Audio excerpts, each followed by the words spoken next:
Уважаемые дамы и господа, Ladies and gentlemen, dear friends, dear guests of the Valdai Club, we begin our plenary session of the 22nd Annual International Discussion Club of Valdai Forum, and it's my privilege to invite President of Russia, Vladimir Putin, to go on this stage.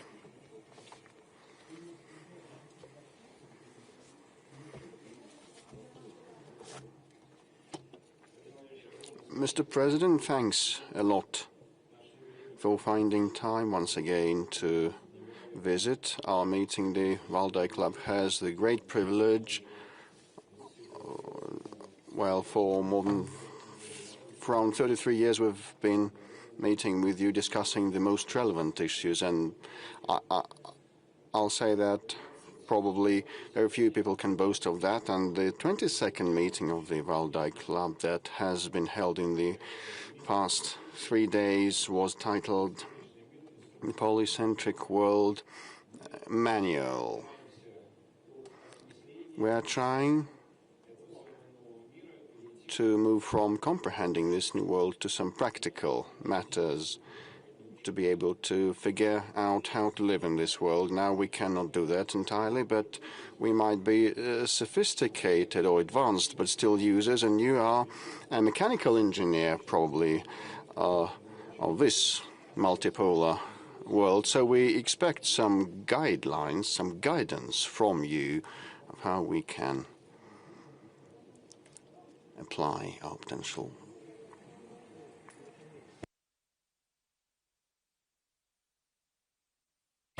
Well, I can hardly give some guidelines or give you a manual, and there is no point in that, because everybody asks for instructions or seeks advice. To fail to follow that, this is a well-known formula. I'll try to express my view with respect to what has been happening globally and what the possible role of this country is and how we see the prospects of development. The International Discussion Club Valdai has gathered for the 22nd time, and these meetings not only have become a good tradition, and the discussions at the Valdai venue gives us an impartial opportunity to have an overview of the global situation, to register and comprehend and conceive these changes. Definitely the strong side of the Valdai Club is the capability of its participants to look beyond the trivial and the obvious, not following the agenda imposed by the global information space. And Internet, has been contributing in various respects to that, and this is difficult to assess. Trying to bring up our own issues and present our own visions, half opening the veil that conceals the day of tomorrow. This is not so easy, but sometimes we succeed, including here at this venue of Valdai. But we noted on many occasions that we're living at a juncture with rapid and profound changes, I'd say dramatic changes, and no one definitely can fully foresee the future. That does not rid us of obligation to be ready for anything that can happen. Actually, as the recent times and recent developments have shown, we should be ready for anything, and everyone's responsibility is huge for the fate of their own and for this country, and the stakes are extremely high. The annual report of the Valdai Club has been dedicated this time to the multipolar, polycentric world.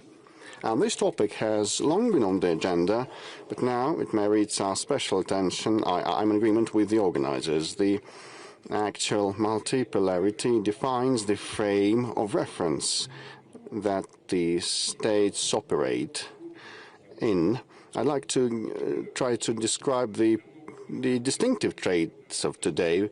First of all, it is a much more open or creative space of foreign affairs conduct. There is nothing that has been predetermined in advance. Things may develop differently, and a lot depends on the accuracy and the balance of measure and the degree of restraint and the the degree of well-thought-over actions of all the stakeholders, and in this ample space, it's very easy to lose your way and lose your bearings, and as we can see, that happens quite often. Secondly, this multipolar space is very dynamic. Changes happen, as I have said, rapidly and abruptly overnight, and it's hard to prepare for them, it's hard to predict them, and one should respond instantly, in real time. Third, what is important, this space is much more democratic, paving the way for a big number of political, economic stakeholders to come into play. Probably never in history we had that many countries in the global arena that seek to influence the regional and global developments. And a bigger role than ever before is played by the cultural, historical, civilization specifics of different countries. One should find common ground and concurrence of interest. No one is ready to play by the rules set by someone somewhere far away. You know, as a well-known song goes, behind the mists or behind or over the oceans. Hence the faith. All decisions are possible based on the accords that would be okay for all the interested or related stakeholders. Otherwise, no viable solution would be attained. Only and merely gaudy phrases and fruitless play of ambitions. Hence, to attain the results, harmony and balance are needed. And finally, the opportunities and threats of the multipolar world are inseparable from each other. Definitely, the weakening of dictate that was typical of the previous period and expansion of the freedom for all is an obvious boon. At the same time, in this context, it's much more difficult to strike this solid balance, which is actually a blatant and extreme risk per se. So such situation on the planet that I have tried to briefly portray is a brand new phenomenon. The international affairs are going through a radical transformation. Paradoxically, multipolarity has become the direct effect of attempts to impose and maintain the global hegemony. The response of the international system and the history itself to the obtrusive aspiration to fit all in a single hierarchy with the West at the top. A failure of such an undertaking was only a matter of time, and we were warned about that always. And by historical standards, that happened quite rapidly. 35 years ago, when it seemed that the confrontation was coming to a close and the Cold War was coming to a close, we hoped that for an advent of the epoch of true cooperation, it seemed that no ideological and other obstacles were there that would preclude to resolve jointly uniform problems and common problems for the humankind, sorting out and resolving conflicts and disputes, building upon the mutual respect and taking into account everybody's interest. Let me digress and give a historical excursus here. Our country, wishing to eliminate the grounds for bloc-based confrontation, create the common space of security, stated 2 times that we were ready to join NATO. For the first time, it was back in 1954, in the Soviet times, and for the second time during a visit by President Clinton, U.S. President Clinton, in Moscow in the year 2000, when we spoke about that with him, and both times we were turned down, straight away. I repeat, we were ready for joint work and non-linear steps in the global security and stability sphere, but our Western counterparts were not ready to rid themselves of the captivity of geopolitical and historical stereotypes and this simplistic world view. And I stated about that on many occasions in public. When we spoke with President Clinton, he said, it's very interesting, I think it's possible, but several hours later in the evening he said, I sought the advice of my team, it's unfeasible. And when will it be feasible?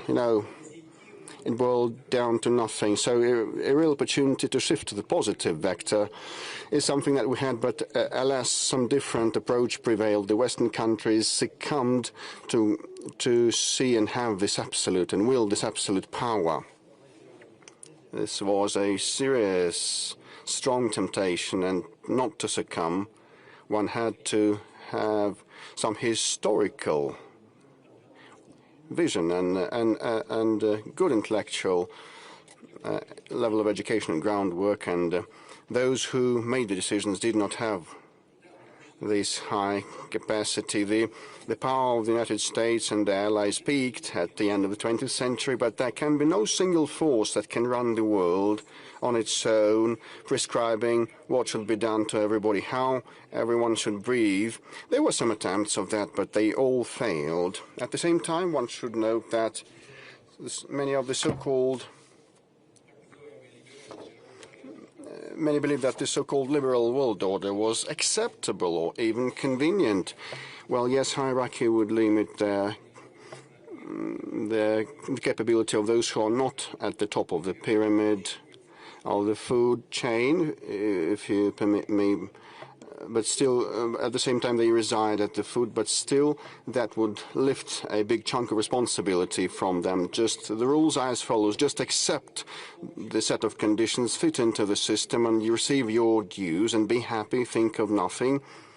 Others will think and make decisions instead of you. No matter what they say, no matter what they use as pretexts, that was the case, and the experts in this room know that. Some people were conceited enough to believe that they can admonish everybody. Others played up to the strong ones, being obedient, bargaining chip and item and trade, avoiding problems and receiving their small perks. And now in the old world in Europe, we have a lot of such politicians left still. Those who were not in agreement, tried to uphold their interests, were considered kind of weirdos, to put it mildly, and they were told nothing will come out of that, and so you are nothing against our power, an empty spot. The most recalcitrant ones were educated by the self-proclaimed grandees, and without any scruples, and resistance was useless, they said. That did not result in anything good. Not a single global problem was resolved. At the same time, still new and new problems keep piling up. The global governance institutions created in the past either don't operate and work properly or have lost their efficiency to a huge extent. No matter what capability or potential a single country might have, any power has its limits.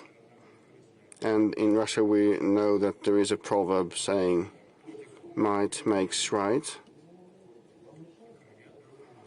However, there may be a stronger might. There always can be a stronger might. You know, this is the gist of the global developments. There may always be a stronger might. Attempts to control everything around oneself would result in overstraining and overload, and that would impact the internal stability, weaken the internal stability, giving rise to legitimate questions among the nationals of those countries who tried to act as grandees. You know, some time ago I heard similar things from our American colleagues who said that we acquired the world but we lost America. I just want to ask a question. Was it worth it? And have they acquired anything at all? The leading Western European societies are now seeing repulsion of the excessive ambitions of the political leadership. The barometer shows that the establishment doesn't want to cede power, and they have been engaged in direct deception of their nationals, trying to use ploys and that are legal borderline cases or are beyond the law. You know, turning democratic election procedures into a farce and manipulating the will of their people is something that they cannot keep doing forever. And that has been happening in many countries. I will not be specific. In some countries, they're trying to prohibit or ban their political opponents who have been acquiring more legitimacy and trust among the voters. We saw this movie in the Soviet times. We had it in the USSR. Just recall the song by Vygotsky, "The military parade was prohibited. Everything will be prohibited shortly. The prohibitions won't work." And the will of the people is simple. Let the leadership cater to the needs and the living standards of the people, not chasing chimeras. The United States, where the bottom-up sentiment of the people led to a radical change of the political vector, is a vivid example, and these examples can be contagious. The subordination of the majority to minority that is typical of international relations during the Western domination has been giving way to a cooperative approach, a multilateral one, based on the respect for everyone's interests and the accords between the key stakeholders. That is no guarantee of the harmony or absence of conflicts. The interests of countries will never coincide fully, and all the history of international affairs is about struggle to fulfill their interests. But, a brand new global situation, the tone set by the global community and the global majority, let us hope that all the stakeholders will take each other's interests into account while coming up with regional and global solutions. No one can attain their goals on their own in isolation. The world, despite the aggravation of conflicts and the crisis of previous model of globalization, fragmentation of the global economy, is a holistic, interrelated place. We know that by our own experience. You know how much efforts were applied by our opponents to, roughly speaking, knock this country out of the global system, to drive us into political, cultural, information isolation, into economic autarky. The number, in terms of the number of the reprisals that are shamefully dubbed as sanctions, Russia has the record, 30 or even more thousand of different restrictions. Have they attained anything? I think that people around the room know that these efforts failed altogether. Russia has demonstrated the highest degree of resilience and ability to withstand intensive global pressure that would ruin an entire country, not only an entire country, but a coalition of states. And we take pride in that. We're proud of our country, of Russia, and our people and our armed forces. But I want to mention something else. It turned out that the global system, where they want to squeeze us out of, will not let Russia go, because Russia has become a weighty part of the global equilibrium and balance, not only because of its territory and the people and defense and technological industrial capability and its minerals, its reserves. All those things I have just enumerated matter a lot.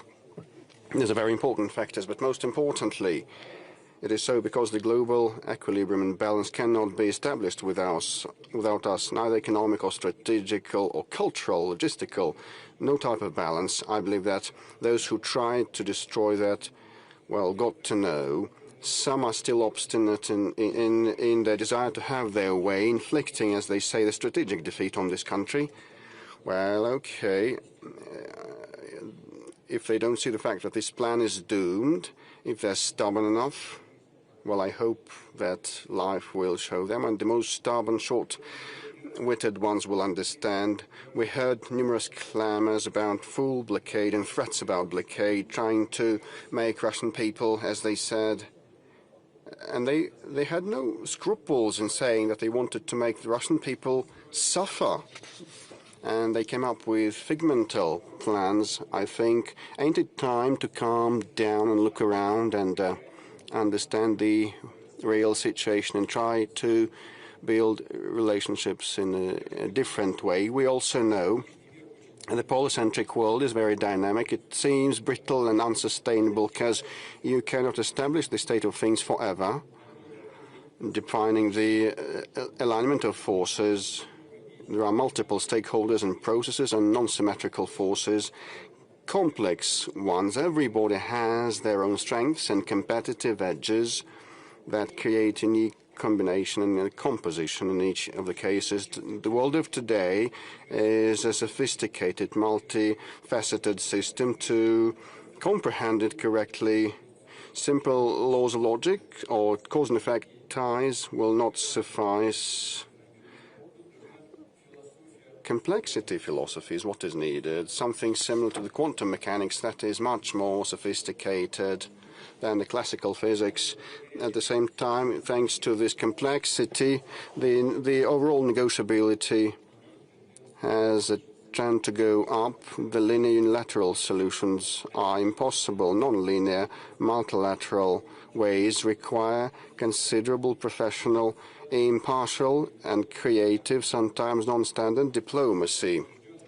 I'm convinced that we will witness a certain renaissance of the high diplomatic art.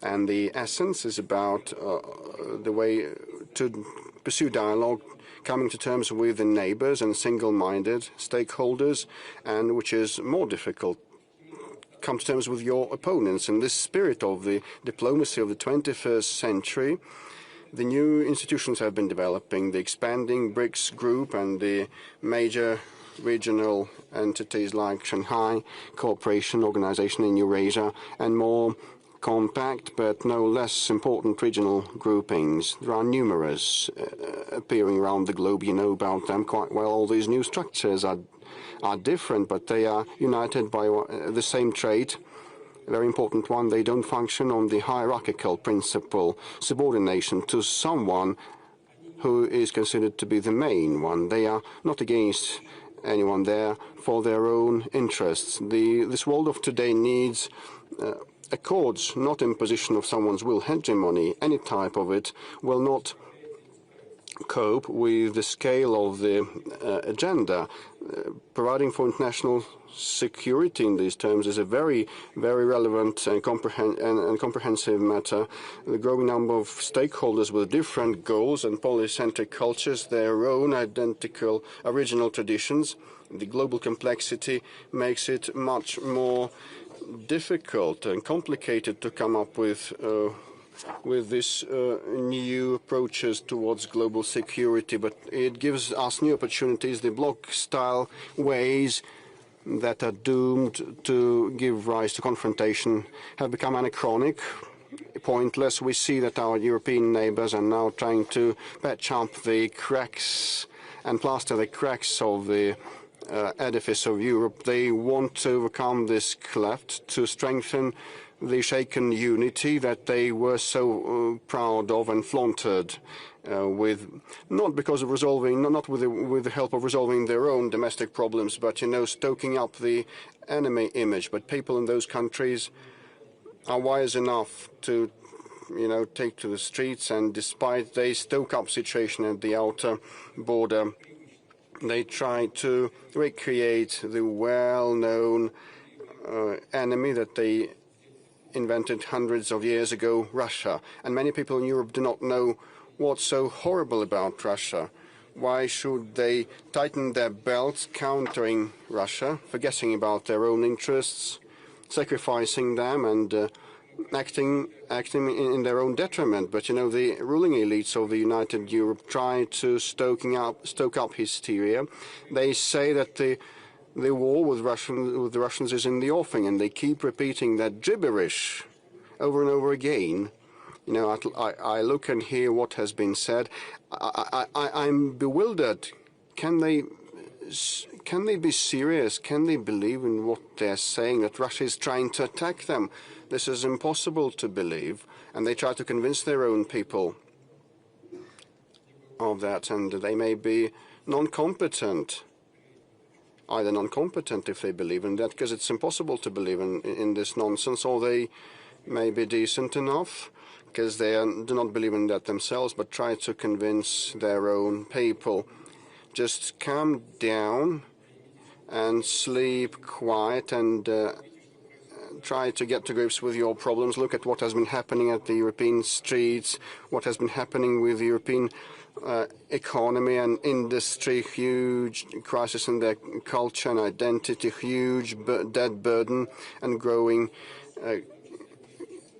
social welfare system, migration that has been out of control, growth of violence, radicalization of leftist, ultra-liberal, racist, marginal groupings. Look at Europe being relegated to the periphery of the global competition. We all know that the threats, aggressive threats towards Russia that Europe has been trying to intimidate itself with are far-fetched.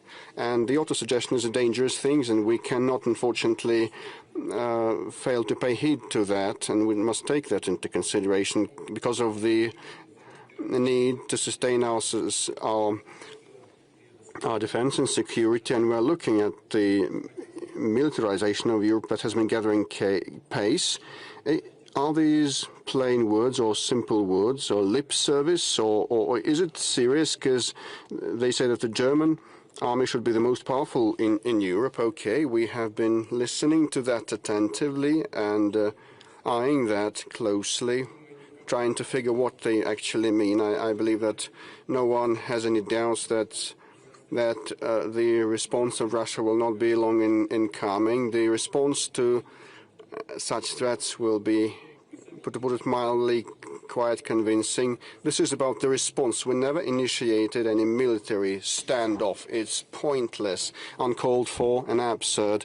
It would drive us away from resolving real problems and challenges, and the societies sooner or later will bring their leaderships to account for ruining and ignoring their needs and aspirations and hopes. But if someone has a desire to rival with us in the military sphere, okay, go for it. Endeavor. Russia proved on many occasions when threats to our peace and security come to the fore, and threats to our sovereignty and our statehood, we are swift in responding. No, you should not provoke us. Never ever did it end badly for the provocateurs, and no exceptions will happen in future. There will be none. Our history proved that weakness is unacceptable because it gives rise to temptation, to a delusion that anything may be resolved with us, and they may have their way from the position of force and indecisiveness and weakness. Russia will never demonstrate that. It is something that we will never demonstrate. Those who cherish the dream of inflicting a strategic defeat of us, let them know that. And those speaking actively about that, well, some of them are far away, others, have passed away. There are no objective reasons related. There are very many reasons related to the man-made or social nature. So it's no use spending forces and energy on artificial, contrived contradictions. This is wasteful and silly. International security is so multifaceted and indivisible that no delimitation of values can split it. Only meticulous, all-round work with the involvement of different partners, building upon creative approaches, can help resolve this very complex security equation in the 21st century. And there are no more or less important elements. It is all resolved in concert. As a whole, our country has been upholding for the indivisibility of security principle. I said on many occasions that security of some countries cannot be at the expense of others. In this case, there will be no security for anyone. Saying this principle coming into play is something that will fail. To do the euphoria of those who had lust for power, who believed themselves to be the winners of the Cold War, brought about the desire to impose unilateral ways and approaches and their thoughts about this current situation, and that gave rise to many conflicts like the Ukrainian ones, and became the root causes of many conflicts in the late 20th to the early 21st century. Now no one is safe as a result of that. We should come back to the origins and correct the mistakes made, but the indivisibility of security today, unlike in late 80s and early 90s, is a much more complex phenomenon. It's not only about the military and political balance and the consideration of each other's interests. Our security The security of humankind depends on our capability to respond to challenges that stem from man-made and natural disasters, technological development, new rapid social demographic information developments. All those things are interrelated, happening on their own in an unpredictable way, having their own intrinsic logic and laws, and sometimes not in coordination with the will and expectations of people. The humanity risks to be left behind in this situation as a side observer, not being capable of ruling the situation or managing the situation. This is a systemic challenge for all of us, and definitely this is an opportunity for all of us to work together. There are no off-the-shelf answers, but I believe that to resolve global challenges, we need first to approach them without this ideological predetermination, without didactic tone. In this spirit, I'll explain how it is done to you. Secondly, it is important to understand that this common, indivisible affair that requires joint work of all the countries and nations, each culture and civilization should make their own contribution, because allow me to reiterate, on our own, nobody knows the right answer. It can be fostered only in the process of joint constructive search, by uniting and not dividing our efforts and national experiences of different states. Allow me to repeat myself, conflicts and clashes of interest have existed and continue to exist, and they will exist. The issue is how we solve the multipolar world, as I've already mentioned, is the return to classic diplomacy, where the key to resolution is through mutual understanding, mutual respect, and not coercion. Classic diplomacy was able to take into account the viewpoints of different entities of international life, this complexity of concerts of multiple powers. But in due time, it was replaced through Western diplomacy of monologue, of endless lessons and demands. And instead of resolving conflicts, they started pushing forward their own narrow interests, considering any other interest unworthy of attention. Should we be surprised that instead of resolving conflicts, they've provoked further escalation of these conflicts, and they're passing to the bloody armed phase, turning into humanitarian catastrophe? By acting like this, we cannot solve a single problem. And over 30 years, there have been endless examples of that. One of them is the Palestinian-Israeli conflict, that through the script of Western unilateral diplomacy, fully overlooking history, tradition, identity, the culture of people living there, they can't solve. Just as they can't stabilize the situation in the Middle East, which in turn continues to degrade. And we're taking a closer look at the initiatives of President Trump. But I believe there could be a light at the end of the tunnel. Horrible example is the Ukrainian tragedy. It's pain for both Ukrainians and Russians, for all of us. The reasons for the Ukrainian conflict are well known to anyone who has gone far enough to look at the back history of its current most critical stage. And I will not repeat myself. I'm sure that everyone here is well aware and understands my position on the issue.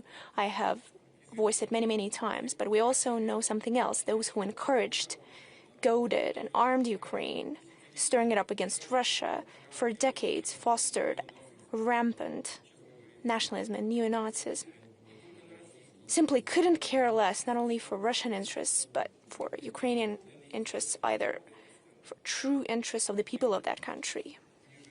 They have no remorse for that people. It's nothing but expendable material for globalist expansionists on the West, as well as their serfs in Kiev. The results of reckless filibusterism speak for themselves. Let's ask ourselves another question. Could it be different? And allow me to go back to what President Trump said. He said that had he been in power, that could have been avoided. And I agree with that statement. It's true, it could have been avoided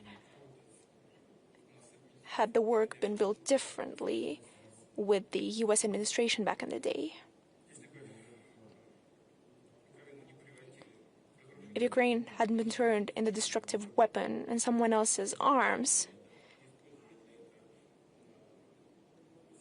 had they not used the Northern Atlantic bloc approaching our borders, had Ukraine preserved its independence, its true sovereignty. And another question, how should we have resolved bilateral Russian-Ukrainian issues that were obviously consequence of disintegration of a massive country and complex geopolitical transformations? I believe that even the disintegration of the USSR had to do with the position of the Russian leadership back in the day to get rid of any ideological confrontation, hoping that now that we've dealt with communism, now we will build a true flourishing world. No, but it seems that there are other factors at play, geopolitical and factors of different kind, and ideological clashes had nothing to do with it. How should they be resolved in a polycentric world? And how would the situation in Ukraine be resolved?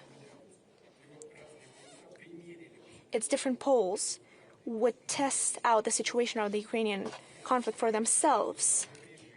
These potential pressure points, rifts that exist in their own regions, and then the collective response would be much more responsible and reasonable.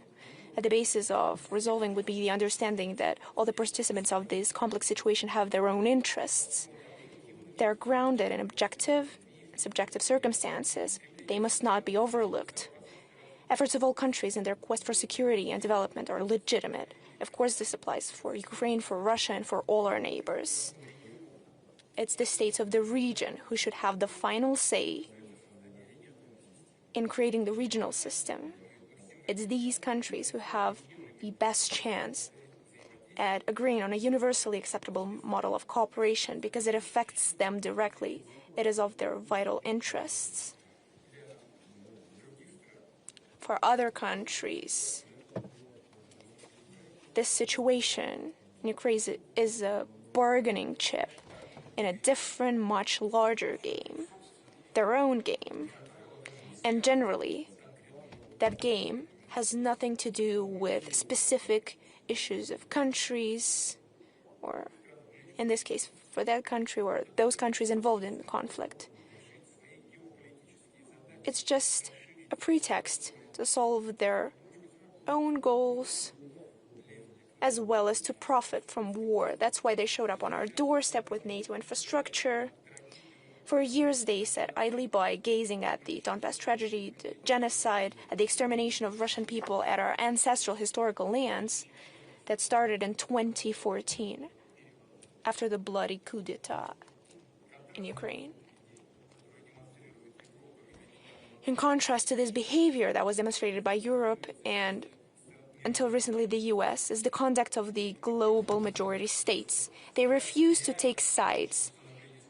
They aspire to truly contribute to the creation of a just world, and we're grateful to all the states who in recent years have taken genuine effort to try and find a way out of this situation. These are our partners, the founders of BRICS, China, India, Brazil, South Africa, the Belarus, North Korea. These are our friends in the Arab Islamic world. First and foremost, Saudi Arabia, the United Arab Emirates, Qatar, Egypt, Turkey, Iran, Serbia, Hungary, Slovakia in Europe, and many African and Latin American countries.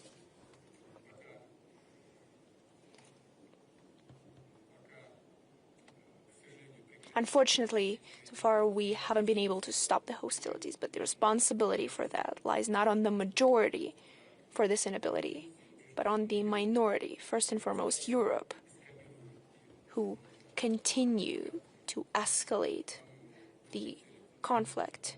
And I believe there is no other goal over there. At the same time, I believe that goodwill shall prevail, and we have no doubt about this. I believe that the situation is changing gradually in Ukraine. No matter how brainwashed people may get, there are still some shifts in their ideology, and in other parts of the world as well. At the same time, the phenomenon of the global majority is a new development in the international life. Allow me to say a few words about that as well. What is its purpose?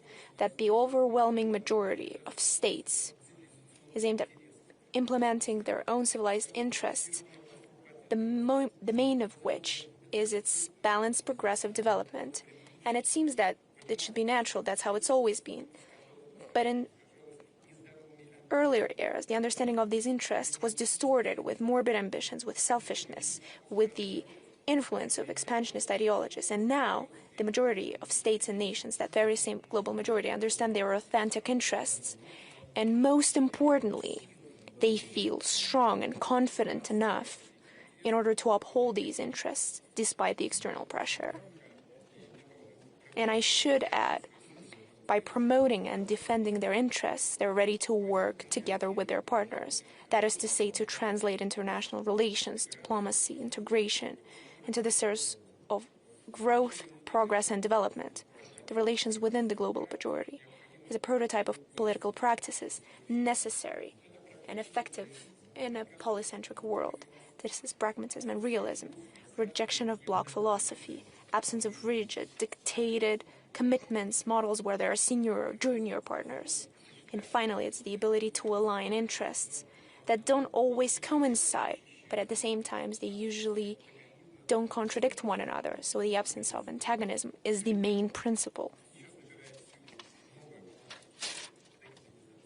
We see a new wave of de facto decolonization that is gaining momentum, where former colonies, aside from statehood, also gain political, economical, cultural, and ideological sovereignty. And in this context, another important date is very important to note here. We celebrated 80 years since the creation of the United Nations organization. It's not just the most representative, universally political structure of the world. It symbolizes the spirit of cooperation, alliance, brothers in arms that helped in first half of former century to unite our efforts to defeat the greatest evil in history, the merciless machine of extermination and enslavement. And of course, the decisive role in this joint victory belongs to the US. Just take a look at the number of victims of the anti-Hitler coalition and everything will become clear.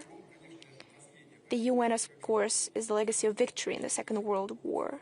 To this day, it is the most successful experience of creating the international organizations through which we can resolve the most urgent world problems. And we often hear that the UN system is paralyzed, that it's in crisis. It's become the common position. Some even go as far as to say that it has become obsolete and it should be radically reformed. Yes, of course there are a lot of issues in the work of the UN. But we do not have a better alternative than the UN. We have to admit that. The problem is not with the UN because its potential, it's virtually endless. The issue is how we, ourselves, these united, and although more often than not now disunited nations, use these opportunities. Of course, UN is facing certain challenges. Just like any other organization, it needs to adapt to changing realities.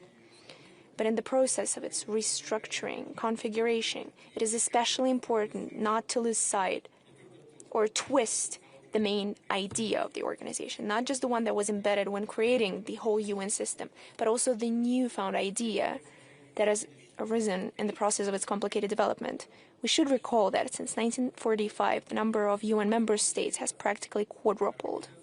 The organization that has come up at the initiative of several largest countries during the decades of its existence has not just expanded, it has absorbed many different cultures and political traditions.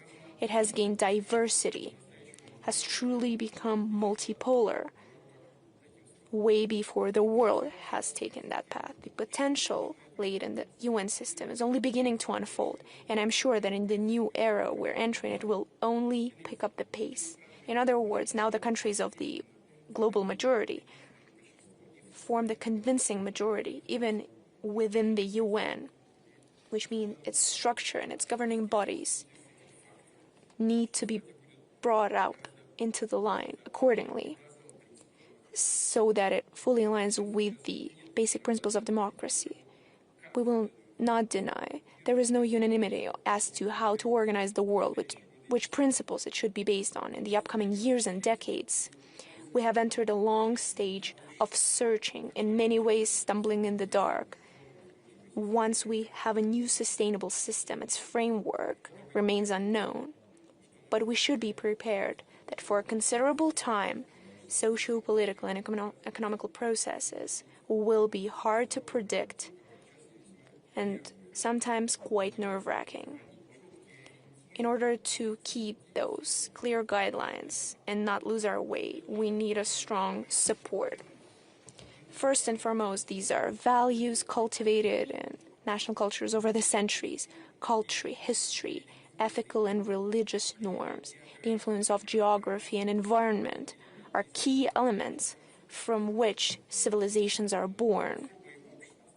Special entities that have been created over centuries that determine national identity, value orientations, traditions, all that serves as a guideline, allowing us to find our way and allowing us to weather the storms of rough waters of international life. Tradition is a very distinctive, unique thing. Everyone has their own, and respect for traditions is first and foremost a condition for a prosperous development of international relations, as well as resolution of arising issues. The world has withstood the efforts of unification, of forcing of so-called universal model that went against the cultural and ethical traditions of many nations. Back in the day, the Soviet Union indulged in it, trying to impose its political system. We're aware of it. And I don't think anyone will try to argue that. Then the US took over. But the Europe has come up big as well. But in both cases, nothing was achieved. Perfunctory, extrinsic, artificial, something imposed doesn't last long. And those who have respect for their traditions usually doesn't encroach on others. Today, against the backdrop of international instability, it is especially important to lay your own groundwork of development that is independent on the international whirlwinds. And we see how many countries and nations turn to these foundations. And it's not only happening in the global majority states, but in Western societies as well. If everyone operates and follows these principles, taking care of themselves without wasting effort on unnecessary ambitions, turns out that getting along with others becomes much easier. I would like to give you an example of cooperation between Russia and the US. Of course, our countries have a lot of differences, and our views on many world issues differ. And for large powers, it's natural, it's normal. Most importantly, it's how we overcome these differences. And the current White House administration speak directly, firmly, using point-blank statements without being hypocritical. It is especially important to understand what the person wants, instead of trying to drown in the series of ambiguities and these misty hints. And we understand that President Donald Trump and his team are operating on the interests of their countries as they see them. This is a rational approach, but at the same time, we need to admit that we have the right to operate based on our own national interests, one of which is the restoration of full format relations with the US. And no matter the differences, if we treat each other with respect, then even the most firm, persistent bargaining will still pursue the goal of finding something mutually beneficial, and then we can find solutions to any issues. Multipolar world and polycentric world is a reality that is here to stay. How fast and how effective it will be depends on every single one of us. And this order and this model in the modern world is only possible as a result of universal efforts. The work where everyone participates, allow me to reiterate, times where the narrow group of the most powerful nations decided for the whole world on how to live, is irretrievably gone. And those who feel nostalgia for colonial times, when people were divided into those who are equal, or those who are more equal than others, should remember that. This is a famous quote from Orwell's dystopia. We in Russia were never known for such racist approach to other countries, nations, cultures. It has never been our course, and it will never be our course. We advocate for polyphony, diversity, symphony of values. One-color world would be a dull place. Russia's path is tumultuous and it's full of unexpected turns. The formation of Russia's statehood is a constant overcoming of colossal historical challenges. That is not to say that other states were brought up in house conditions, but at the same time Russia's experience is quite unique, just as the country that's been brought up in it. And we're not trying to pretend that we're exceptional or supreme. That is just a statement of the fact and of our identity. We have survived a lot of shocks, given enough food for thought, both negative and positive. And we're living in a quite ambiguous international situation that is non-linear. And in any vicissitudes, Russia has proven one thing. It has existed, it continues to exist, and will exist. Things are changing. Our role is changing, but it remains a power that is necessary in order to preserve harmony and balance. This is a time-tested, history-tested fact. And it's unconditional. But in today's multipolar world, this harmony and the balance that I've talked about can only be achieved through joint work. And I would like to assure you that Russia is prepared for such work. Thank you so much for your attention.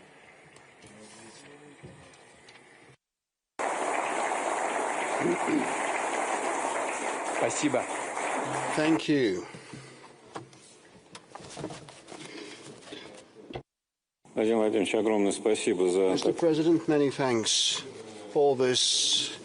I have tired you. I apologize. No, we have just started. It's merely the beginning. But you have set the very high bar for this conversation that will cling to many of the topics that you have just mentioned. Actually, indeed, this polycentric multipolar world order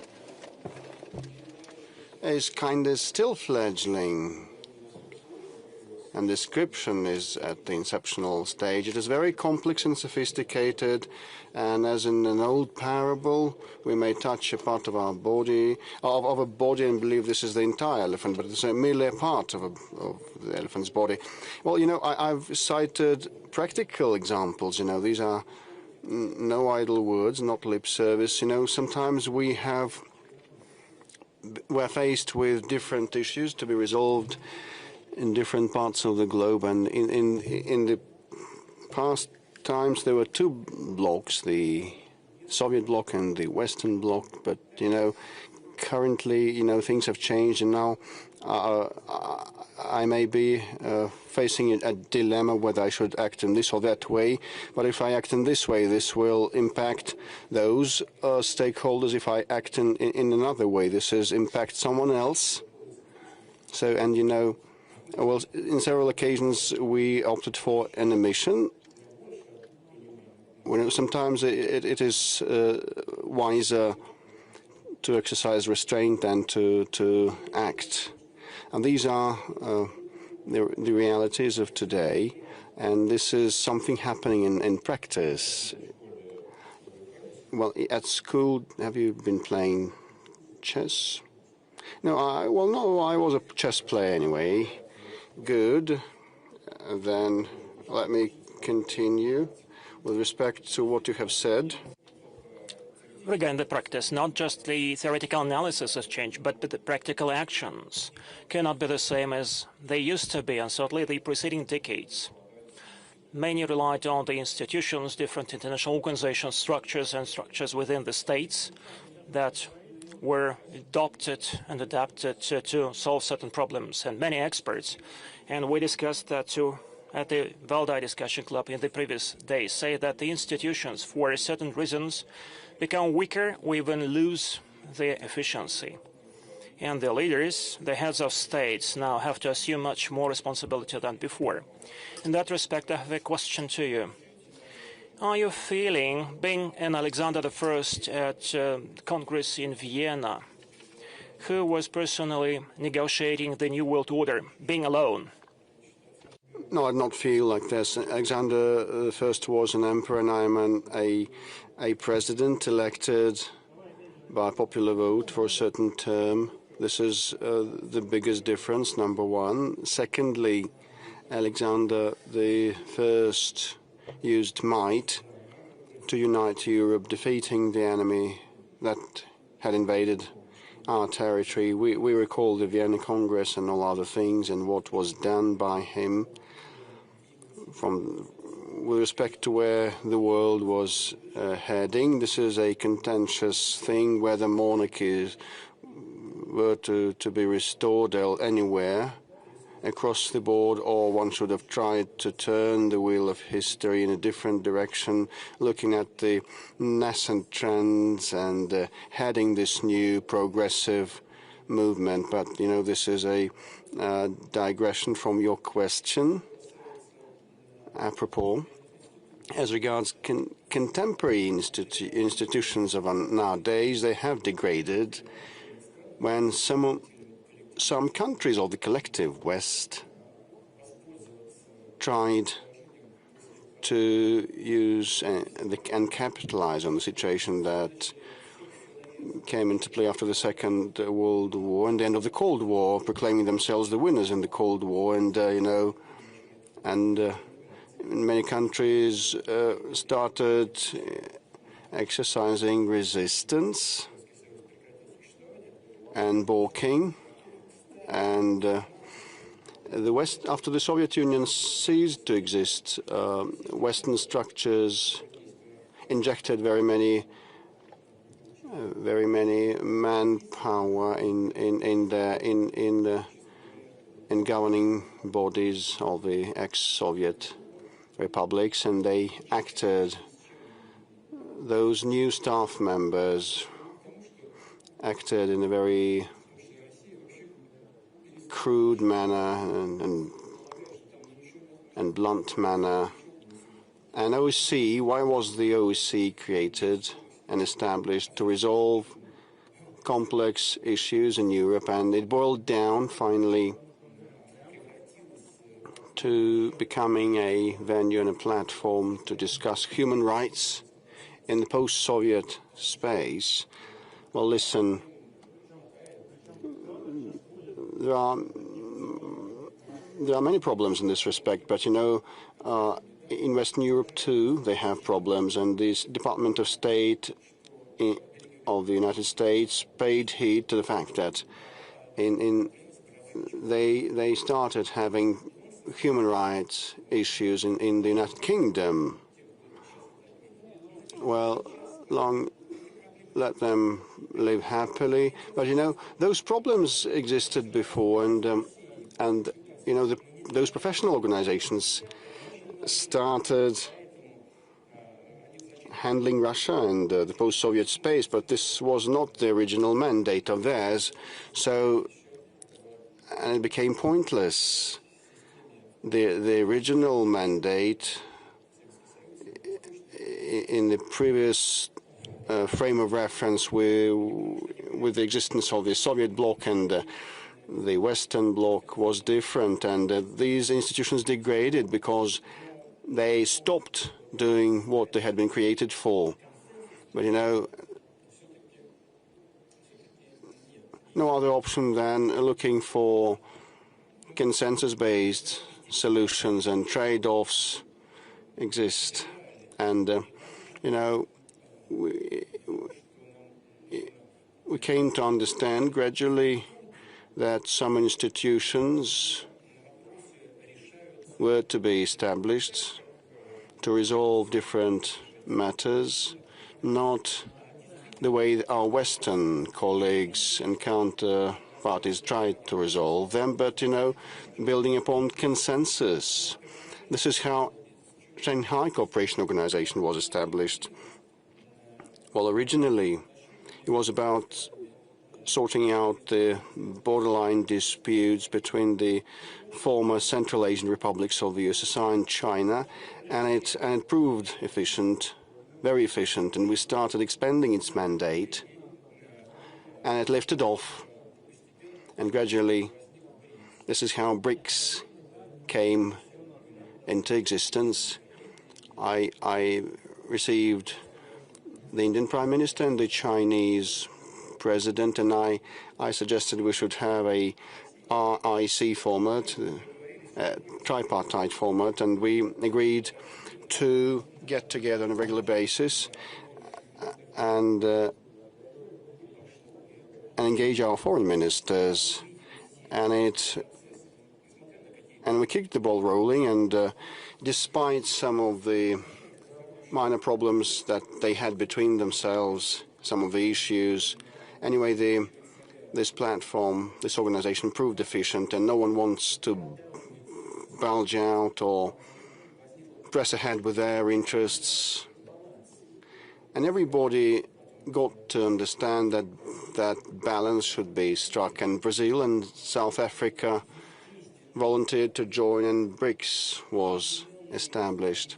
So these are natural partners united by one and the same concept of how to find solutions to different problems in a mutually acceptable way. And, I mentioned regional entities in my intervention, and their authority and clout have been growing. This is the guarantee that this new complex multipolar world has all the chances to become sustainable. In your presentation, you used a very nice metaphor about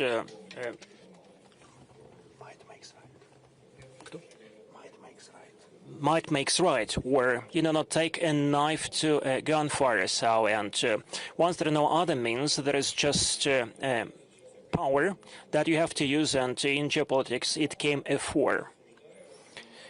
A lot's been discussed, and we did that, and the whole session was dedicated to that topic, what the new war is about, the modern war. For sure it has changed. What is your take as the commander-in-chief, as a major politician? What is different? What has occurred to the war? Well, this is a very specialist question. Still, it is very important. Most importantly, in the first place, non-military ways of resolving military issues have always existed, but now with the advent of state-of-the-art technologies, they acquire new meanings like information attacks, cyber attacks, trying to impact political consciousness and sentiment of a potential foe nation, and attempts to see the degradation of this public sentiment, and now we're seeing the revival, renaissance of a Russian tradition. Girls, start wearing Russian folk garments when they get together. This is something that makes me happy. I rejoice over that, despite any attacks to putrefy, make our society putrefy. They never succeed. Our youths have their own inbuilt inherent protection against such attempts to impact the public sentiment. And this is a testimony of the maturity and strength of our society. Same refers to attempts to damage our economy and finance, which is also very dangerous. But what if we speak about military components? Many novel things appear. because of the advent of new technology. And everybody has heard, but you know, these are unmanned aerial systems in the water, in the air, and on the ground, unmanned vessels, autonomous vehicles, and aircraft. These are of dual use. All of these are of dual use, and this is one of the peculiarities of today. Many things applied at battlefield are of dual use, many of the items. Let's take the unmanned vehicles. They may be applied in medicine and while delivering food and carrying different cargoes, and at battlefield too. But that gives rise to the need to develop this reconnaissance and jamming systems. And you know, tactics, combat tactics at the battlefield have been changing. So the tanks are used in a different manner now, not for the sake of breakthroughs, but to provide support to the infantry from hiding places and stations. But you know, the pace of the change is what matters. You know, many things change over 1 week or over 1 month. We may apply something, but you know, all of a sudden, like long-range, high-precision weapons become less efficient. Why so? Because the adversary has been applying the electronic jamming systems, and we need to find an antidote in several weeks, and that happens incessantly at the battlefield and in R&D centers. This is the pace of state-of-the-art change and the rapid change we're seeing today of the current warfare. Everything has been changing apart from one thing. The bravery, the courage and heroism of the Russian soldier remain unchanged, and we take pride in that, enormous pride. When saying Russian soldier, the Russian soldier, I'm referring to all sorts of ethnicities and different creeds and different ethnicities stand up to that, saying that I am a Russian soldier, they say. And this is true. And Peter the Great said, "Who is a Russian? If you know, okay, but I'll tell you, unless you don't know, a Russian is someone who loves Russia and who serves his country." Thank you so much. Well, regarding kokoshniks or the women's headwear, I understand, and I will dress like that next time.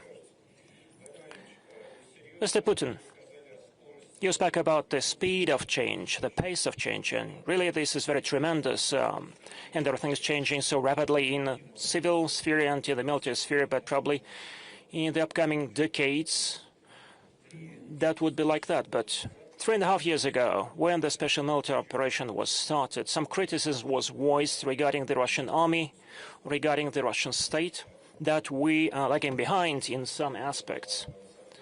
And some failures that occurred were due to that. All that period of time, have we catched up? And secondly, once we're speaking of the Russian soldiers, at the moment, what is the situation on the front line? What is your take? Well, most importantly, it's not that we lag behind, but you know, we ain't seen some of the novel things. Not that we wanted to do something, but we failed to do that on time. Some things are brand new for us, and this is my first point. My second point is that we've been waging a war. We've been manufacturing the military hardware, but you know, on the other side, very many countries, all NATO countries, have been waging war against us. All of them put together, and there are instructors, unfortunately, who actually participate in the hostilities. They established a center, a special center in Europe that has been providing the support to the Ukrainian army, feeding information and intelligence data from satellites to them, training them, supplying arms, and the instructors participate not only in the training but also in the decision making and the implementation of these decisions. Definitely, this is a formidable challenge for us. But the Russian army, the Russian state, and our defense industry has adapted themselves quickly to this new challenge, and we have been rising up to this challenge. It's not an overstatement or bragging to say that currently this army is the most combat effective with respect to the degree of training and technical capabilities and the knowledge to apply those capabilities and supplying new prototypes of items to the front line, and the tactics also. We're quite knowledgeable. We excel. This is the answer. Our interlocutors and your interlocutor across the ocean have renamed the Defense Department into the Department of War. Probably the same thing, but there are nuances. Do you think the names matter? Well, I don't think. Probably not, or probably as you name the ship, so it sails. So probably there is some point to it. But, you know, this sounds quite, well, a bit aggressive. The Department of War, ours is the Ministry of Defense, so this has been our tenet. We don't have any aggressive intentions against third countries. Our defense ministry aims at providing for the security of the Russian state and the people of Russia. And he says that Russia is a paper tiger? A paper tiger.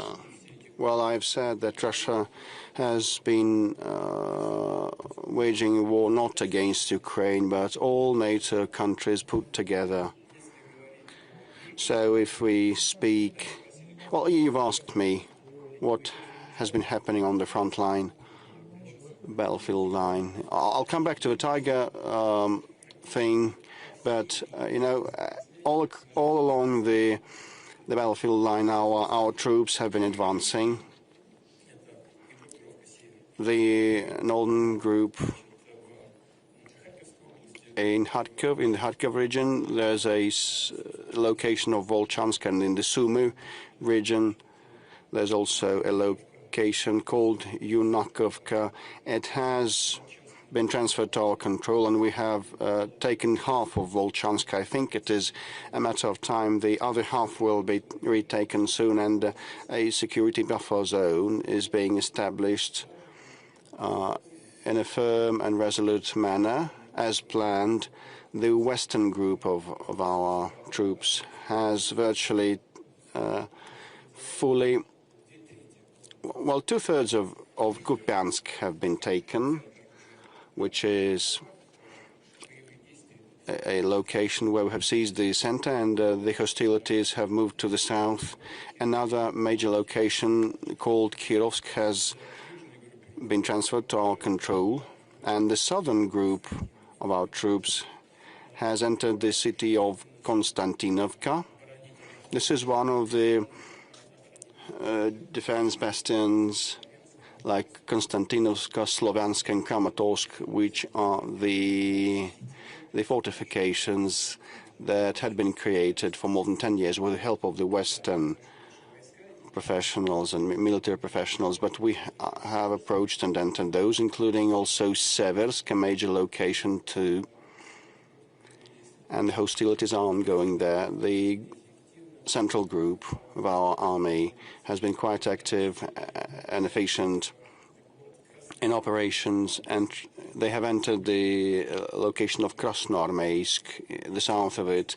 I will not delve into detail, also because I just don't want to inform our foe, strange as it might seem, because this might seem strange, my words, but actually they don't know what has been happening. They have very little coordination, so I would not wish to supply information to them, but, you know, our soldiers work there, okay. With respect to the Eastern Group, it has been advancing rapidly at a good pace in the north of Zaporozhye region and Dnipro region, and the Dnieper region, regional group also is quite effective and confident. So 0.13% of Lugansk region is what is still controlled by the adversary, so we will retake that, and 19-something% is still controlled by of Donetsk region is still controlled by the adversary. 24 to 25% is the remaining territory under the control of the Zaporozhye and Kherson regions, and I'm in control of the Ukrainians, and we hold the strategic initiative in a confident way in all these locations, but actually we've been advancing steadily and resolutely. Are we a paper tiger? Then what is NATO in this case? What is NATO like if we're a paper tiger? Okay. The main thing for us is to maintain our confidence, and we are confident. Thank you so much. You know, there are such toys that you make out of paper and to make a tiger. I do think that next time you meet President Trump, you can give him such a toy. Well, we have our own relationship, and we know what to give one another, and we treat these things with calm and ease. I don't know whether it was irony or what the context was, you know. Well, he uttered that and talking to his interlocutor like the paper tiger. Okay, then what followed? Go and get to grips with this paper tiger, he might have said, you know, but things on the ground are different. Actually, the problem is, well, they receive, the Ukrainian army receives a lot of supplies of arms, as many systems as they need, but you know, in September they have lost 44,700, and around half of that is irretrievable, and the forced mobilization brought in only 18,500 new recruits, and 14,500 have returned after treatment in hospitals. If you add the mobilized ones and the returnees and all those who they lost, it's minus 11,000 per month. So they cannot replenish their reserves on the front line, but they see their army dwindling. If we take January to August, this span, 150,000 people have deserted, and they have recruited 160,000 more, but 150,000 of defectors is a lot. And, you know, given the current casualties, that means that they have only one alternative, reducing the mobilization age, threshold age, but this will not yield good results. According to our and by Western specialists, this will hardly give or yield positive results, because they don't have time to train their newly recruited soldiers, because our troops keep advancing day after day. So they cannot entrench themselves or train the military personnel, and their casualties exceed the inflow. So they'd better the Kiev leadership would better think of how to come to terms, and we proposed that on many occasions. Do we have enough personnel for everything? We have a lot of these. We also have casualties, but they are much lower than the ones of the Ukrainian forces. And our recruits are volunteers. They volunteer. They come to the draft stations on their own will. We don't have any forced mobilization, any compulsory mobilization, unlike the Kiev regime. This is not what I have invented. This is objective, real data, and the Westerners also prove that. January to August saw 150,000 of defectors in Ukraine, because they snatch people in the street and afterwards they flee the battlefield, and we call on them to surrender, but they are destroyed by punitive squads or UAVs, kill them, controlled by mercenaries who do not care for Ukrainians. So their army is very, very, very bare bones. The elites don't participate in the hostilities. They just send their people to be slaughtered. This is why that many defectors. You see, we also have these, and it usually happens in armed conflicts, but it never compares to what they have. Similar to their kinds, it's just singular cases. That's where the problem comes from. Maybe they can lower the conscription age to 21 or 18. This will not solve the problem. This is what has to be understood, and I hope that this understanding will come to the leaders of the Kiev regime, and they will find it in them to sit at the negotiation table. Thank you. Dear friends, please ask your questions. Ivan Safranchuk from the front. Mr. President, thank you for your very interesting introductory remarks. And you already set this really high standard for this discussion as you spoke with Fyodor Lukyanov. Let me clarify. Those cardinal changes that were going on in recent years, were you surprised by anything? Were you surprised by the rapid desire of some of the Europeans to start this confrontation with us? Some of them are no longer ashamed to be participating in Hitler's coalition. Some of those things you could not even imagine. Were you surprised in terms of how it was even possible? And you mentioned how in the world of today you have to be ready for anything. Anything can happen, but quite recently it seemed like the situation was more predictable. Was there anything that surprised you? First of all, you see, as a whole, overall, no. There was nothing much surprising, because I could imagine how it could look, but you see, I was quite taken aback by the readiness and this desire to fully review that used to be positive in the past. You see, first of all, they've taken these very tentative steps and started to compare the Stalin regime with the fascist regime in Germany, Hitler's regime.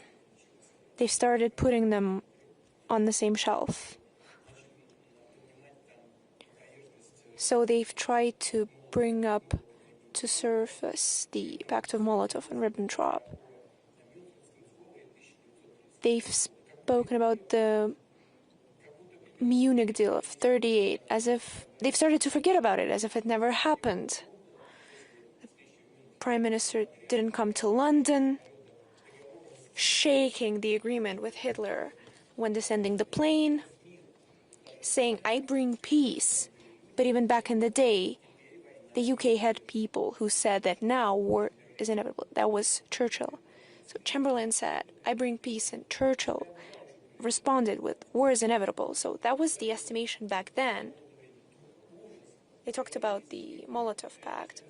They said that Soviet Union was coercing with Hitler, but you were the ones who coerced with him the day before. And they're still acting as if it never happened. Perhaps they can try and spread propaganda, try to brainwash people, how these things don't align. But when it comes to it, we know what really happened. So that was the first part. But as we go on, the more the merrier. Not only have they tried to compare Stalin and Hitler, they've also tried to fully forget the results of the Nuremberg process,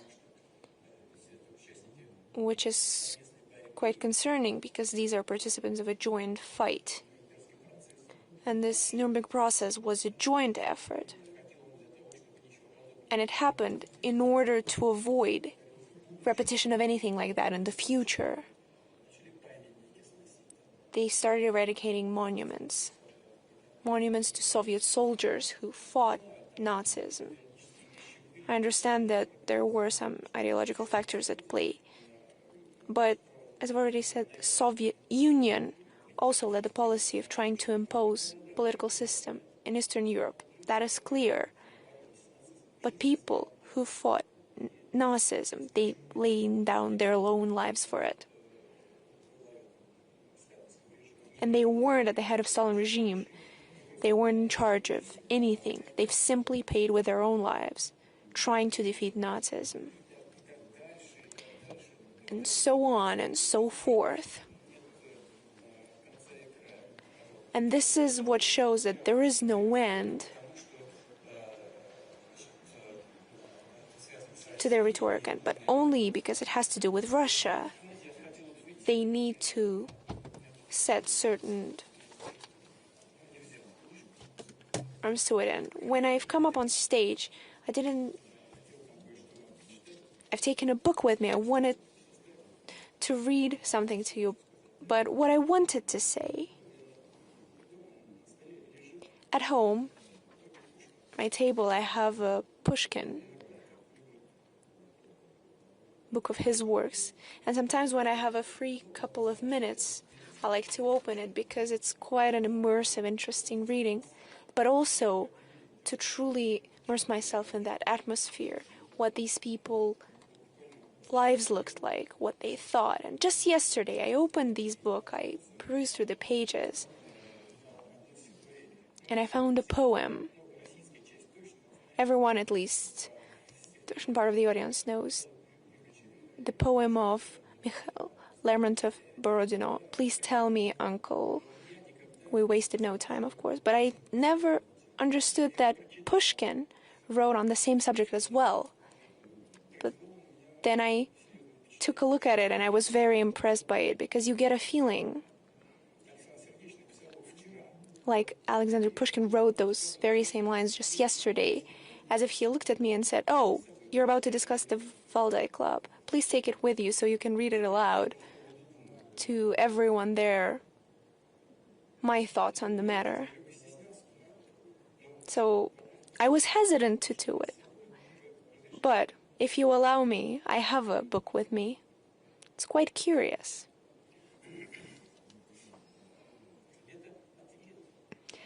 This is a response to many questions. The Borodino anniversary. The great day of Borodino. Remembering the brotherhood, we said a lot of troops went threatening Russia with death. The whole Europe was there, and whose star was leading it on? But we stood firmly on the ground, took the bullets to the chest, and the unjust argument was then fair. And then their shameful fleeing, they forgot. They forgot our arms, our snow that buried their fame in the middle of a desert. Their famous feast is so attractive, and they get drunk on the Slavic blood. But their hangover will be hard, and they will sleep for long on the northern fields. You see, this says it all.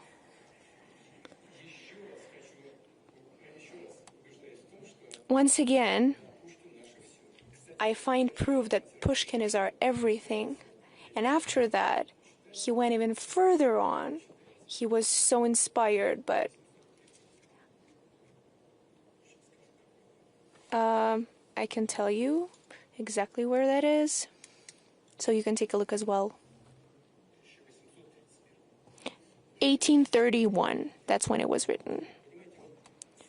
So you see, the fact of Russia's presence is inconvenient for a lot of people. So everyone tries to play part in this historic event of inflicting strategic defeat and to, of course, benefit from it, to reap a bit from here, from there, but also to make a convincing gesture. But they will not succeed. It's an important comparison. Nawrocki, president of Poland, I think the day before yesterday, as he was...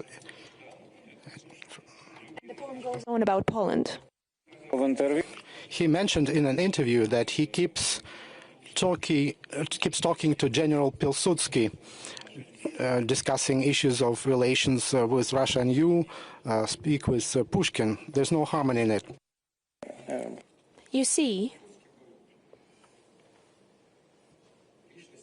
Pilsudski was such a personality who was harboring animosity towards Russia, and under his leadership and under the leadership of his ideas, Poland has made a lot of mistakes between the First and Second World War, because Germany proposed peaceful resolution on the Danzig corridor issue, and the Polish leadership refused to do it, and then fell as the first victim of Nazi aggression. And they also fully recused the following idea. I believe historians are aware of it, that Poland fully refused Soviet Union helping Czechoslovakia. Soviet Union was prepared to do it. We have documents here in Russia. I took a look at them myself, of notes being written to Poland. And Poland said that there would be no way it could lead Soviet troops to Czechoslovakia. And if Soviet planes would fly over, then Poland would strike them down. And then it fell as the first victim of the Nazi aggression.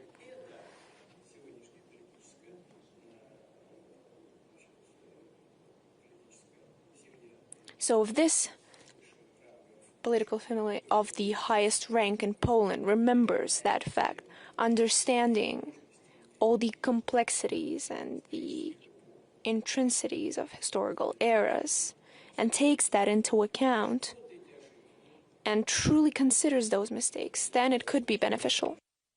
I have a suspicion that you had a different context. Okay, further questions, please. Professor Marandi from Iran. Thank you very much for the opportunity, Mr. President, and I thank Valdai as well for this excellent conference. We are all saddened because during the last 2 years we've seen genocide in Gaza and the pain and suffering of women and children being torn apart day and night. Recently we saw President Trump give a peace proposal that looked more like a submission and capitulation, and especially introducing someone like Blair with his history is insult to injury. I was wondering, what do you think the Russian Federation can do to bring an end to this misery, which has really darkened the days of everyone? Thank you.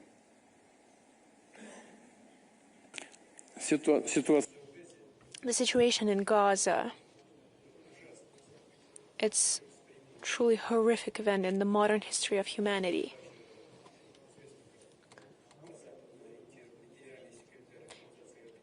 And it's even known how the Western-oriented UN General Secretary Guterres said that it has turned into the largest children's cemetery in the world. What could be more tragic or sadder? As for the President Trump's proposal on Gaza, you see, perhaps it would be surprising, but Russia is ready to support it. Of course, after taking a detailed look at this proposal, if it leads to the final goal we have continuously spoken about, Russia has continuously, since 1948 and in 1974, when the subsequent resolution of the UN Security Council was introduced, advocated for the creation of two states, of Israel and Palestine. That is the key to the final resolution of the Israeli-Palestinian conflict. And it's true, I haven't taken a close look at this proposal just yet, but I believe it is proposed to create an international body that would govern for a certain time over Palestine or the Gaza Band. And Mr. Blair should be at the head of it. He's quite known to be a peacekeeper. I personally know him. I've visited his home. I've slept over there. We drank coffee in pajamas in the morning together. Was the coffee good? Yes, quite decent. You see, he has his own opinions, but he's an experienced politician. And overall, if you direct his action in the peaceful track, his experience, his knowledge, he could play a positive role. Of course, there are certain questions. How long this international administration would be in power? And then how and who will transfer this power? There is a mention of transfer of power to the Palestinian administration. In my opinion, everything should be handed over to President Abbas and the current administration of Palestine. Perhaps it could be an issue trying to solve security concerns, but as far as I understand from the colleagues who spoke to me about it today, there is a possibility of transfer of control over the Gaza Band to the local militia in order to ensure security. Is that really such a bad idea? I believe that is good. We just have to understand how long the international administration will reign there. What is the time frame previewed in order to pass over the civilian power, as well as any security issues? And what is especially important, I believe, which has to be supported. There was a mention of liberating all the hostages that Hamas is keeping, as well as liberating a lot of Palestinians from the Israeli prisons. Here we have to understand how many Palestinians can be released in what time frame, and especially what is especially important, what is Palestine's opinion on that, as well as the countries of that region, the whole Islamic world, and Palestine, Palestinian people, and of course I mean Hamas. There are different approaches and opinions about Hamas. We have our own opinion, but we have contacts with them. And it's important for us that Hamas support that idea as well. And the Palestinian administration has to support that as well. These are all the matters that require substantive, detailed research and work.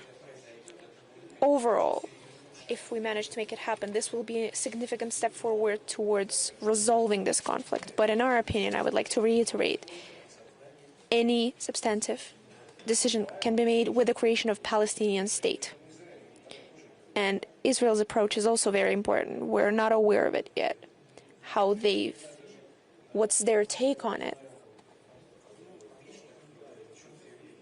I'm not aware of any public statements.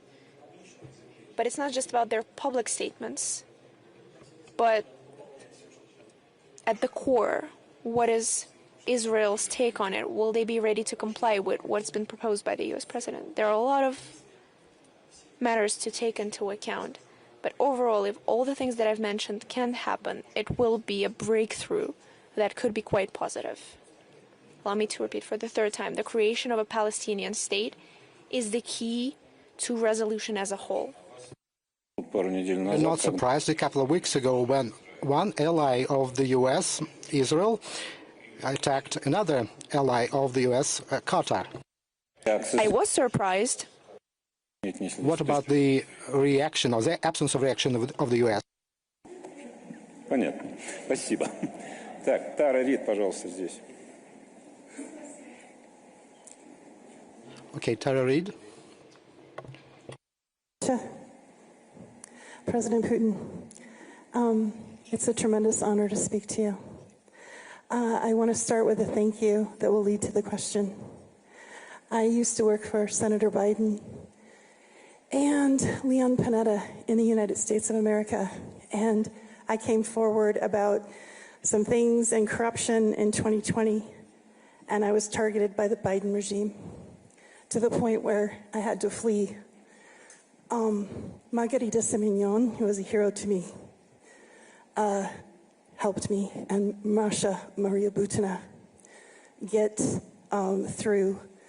And I was able to get political asylum thanks to you. And with your collective effort, you saved my life. So thank you. I was a target, and my life was in immediate danger. What I can say about Russia is Lublyo Russia. I have found it to be beautiful. The propaganda in the West was wrong about Russia. I love Moscow. The people have been very warm and welcoming. It's efficient. And for the first time, I feel safe and I feel more free. I work for RT. And I've really enjoyed it. I'm given a lot of creative freedom to work in my sphere in geopolitical analysis. And so thank you to the Valdai Club for recognizing my intellectual pursuits. I appreciate you. So this is my question. I have met other Westerners that have come here for sanctuary to Russia, also for economic reasons and for shared values. How do you feel about watching this stream of Westerners coming in, asking to live in Russia? And will it be easier to get Russian citizenship? And you gave me, by presidential decree, Russian citizenship, which is a tremendous responsibility and honor. So, я русский. Спасибо большое.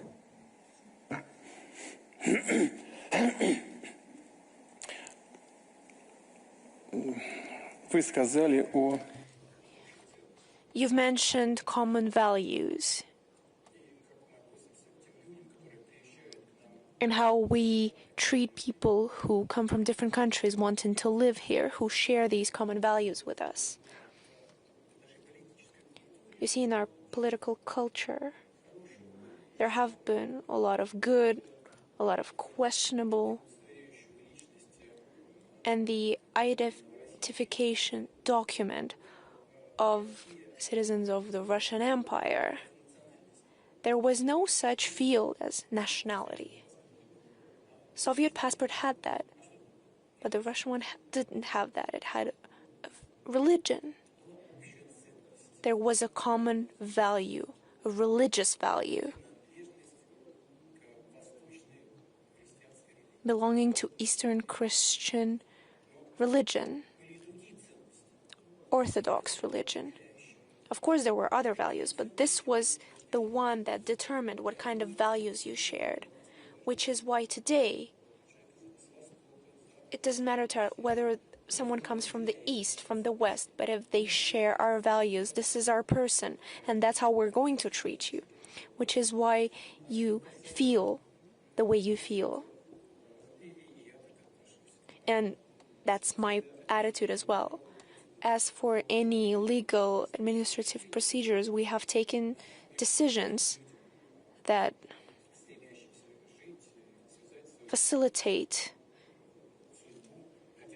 the chances for those who want to tie their lives, whether it's for a few years, facilitate the process that lowers the barriers for them.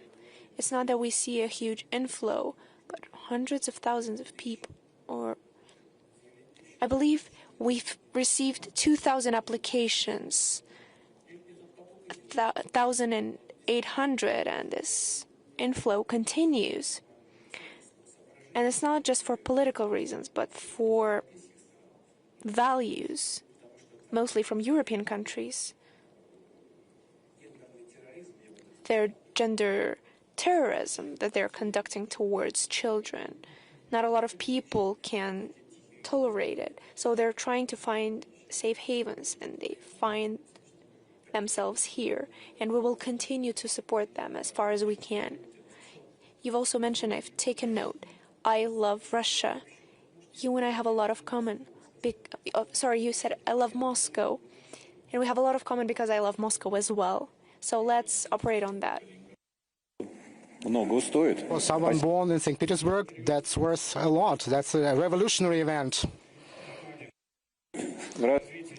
Mr. President, to follow up on that question, a couple of months ago, there was this really unique piece of news that at the front lines of the special military operation in Donbass, an American citizen perished who fought on our side, Michael Gloss, who was the son of the deputy head of the CIA. An American already attracts attention, especially from such a family.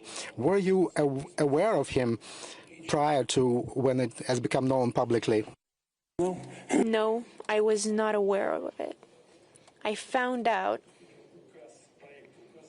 when there was a draft decree on him acquiring a medal for bravery. And I will be very frank, I was quite surprised. He had complicated parents.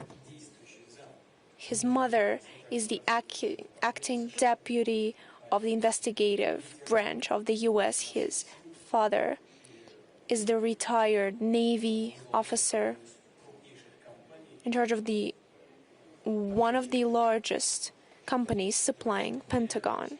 So it's not your usual family. I was not aware of any of that. But you see, a colleague was just speaking about her points of view, how she found herself here, and he found himself here for the very same reasons. When he tried to enter the university, his parents were not aware. He came to Turkey, then he came to Moscow. He came to the inscription office, and he says that he shares the same values as Russia. Human rights, person's right to his own language, to his own religion. He advocates for human rights. And Russia fights for the very same values. And he's ready, and he wants to fight for those values with an arm in his hands. He received special preparation. He wasn't just inscripted in the armed forces, but in the elite branch of armed forces, in the air defense forces. Of course, they're all fighters. He was fighting at the forefront. And he fought courageously. He was heavily wounded. he received a strike wound together with his friend in battle. Another friend pulled them out of a burning vehicle, receiving 25% of burns across his body. He pulled them out, carried them to the woods, and just imagine this young man of 22 years old, bleeding out himself, tried to provide first aid to his friend who was wounded. Unfortunately, Ukrainian UAV noticed them, launched a mine, and both were killed. I believe that these people, they are the core of the MAGA organization who support the current Trump administration because they fight for the same values as himself. They are like that, and he's like that as well. What's that they sing in the anthem? The U.S. is the land of the brave. So he truly proved with his bravery, with his behavior, he laid down his life. And a significant part of U.S. citizens can be proud of him. How this U.S. citizen that we just spoke about, I've handed over this medal to Mr. Witkoff, and when we did that, I've asked to come, and they did come, his brothers in battle, and the head of the Air Defense Forces, as well as the brigade commander, the commander of the group, the very same officer who took him out of the burning vehicle, and who, just as I've mentioned, were basically wounded. 25% of his skin was burnt. And then he recovered and he went back to the battlefield, by the way. So yes, just recently, at the initiative of the Donetsk People's Republic Initiative, one of the schools in Donbass was awarded the name of the American and Russian soldier. That is the school with specialization in English language, and we will do everything so it stays in great condition, as well as other schools in Donbass. We will give all our special attention to it.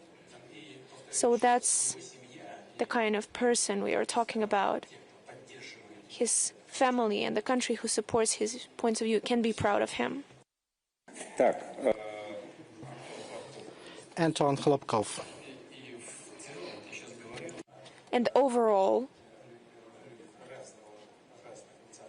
I've spoken about people of different nationalities who consider themselves Russian soldiers.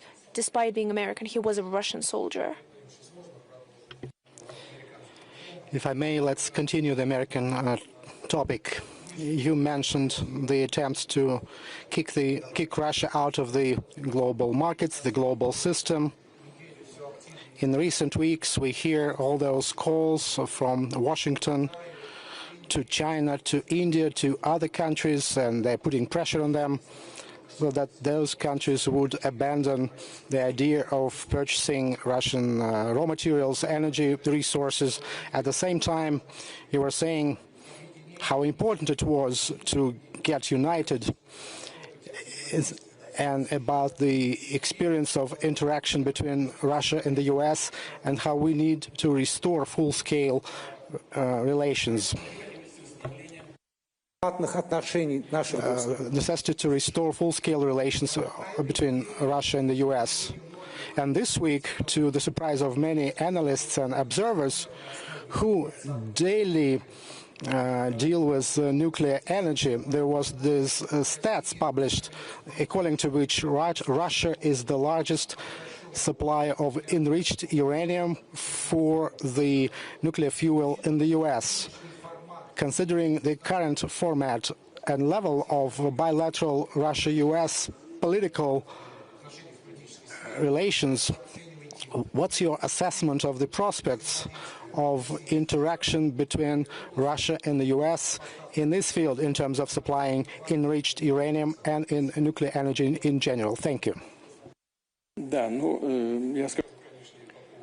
Yes, I will speak about the possible tariff limitations on the trade of U.S. with our partners, with our trade partners with China, with India and other states. We are aware that they have counselors who, in their administrations, that this is the right economic policy. There are experts in the U.S. as well who question it. We have a lot of people here who question whether this will harbor any beneficial results. What is the root of the problem? And there is a problem. For example, let's imagine there are higher tariffs on the goods from those countries that Russia sells energy carriers to, oil and gas. What will this lead to? For example, Chinese goods will be less present, and then prices will go up on these goods on the U.S. market. Or these goods will flow via third countries, and once again, prices will go up because of the deficit, and the logistics will cost more. If this happens, if the price is ramped up, the Federal Reserve will have to maintain the interest rates flat or up them to deter the inflation, and this will result in the deceleration of the American economy. It's not about politics, it's like a pure economic reckoning, and many of our economists believe it's going to happen. Same refers to India and goods manufactured there. It's the same as with China. So for the United States, the benefit is not obvious, and for the countries against which the threat was voiced, like for India, if India stops buying our energy, damage will be inflicted upon them, like to $9 to $10 billion, if they decline to buy energy from us. If not, high duties will be imposed on them, and once again, damage will be there. Well, the same amount of damage, and why then decline to buy Russian energy to actually sustain political risks? And the Indian people will look at what decisions are made by the political leadership and never accept any humiliation before anyone. And also I know Prime Minister Modi, he will never take any steps of the kind. So economy-wise, there is no point in it. With respect to uranium, well, it is actually kind of type of fuel. This is also type of energy for nuclear power plants. And in this case, a nuclear power plant is no different from those coal firing or furnace oil firing, etc., to generate power. And the United States buys uranium from us. And you've asked, why does it buy uranium from us and bans others to buy our energy? The answer is simple, and it was given back in the times of the Roman Empire. We all know the phrase, quod licet Jovi, non licet bovi. What is allowed to Jupiter is not allowed to Bull. Neither China nor India, even if we call that in India cow is sacred, they venerate the cow. No one wants to act as a bull. However, in Europe, many of the politicians want to act as a bull or a goat or a ram. Will not point fingers, but this is not about China. It's not the case of India or China or any other major powers or mid-sized nations who respect themselves and will not allow to be humiliated. Well, as regards trading in uranium, this continues, and the United States is the number one, I think, power in terms of nuclear generation. I don't remember the exact number. Probably they have 54 power plants, NPPs. But in the overall energy mix, it accounts for 18.7% only. I mean the nuclear power.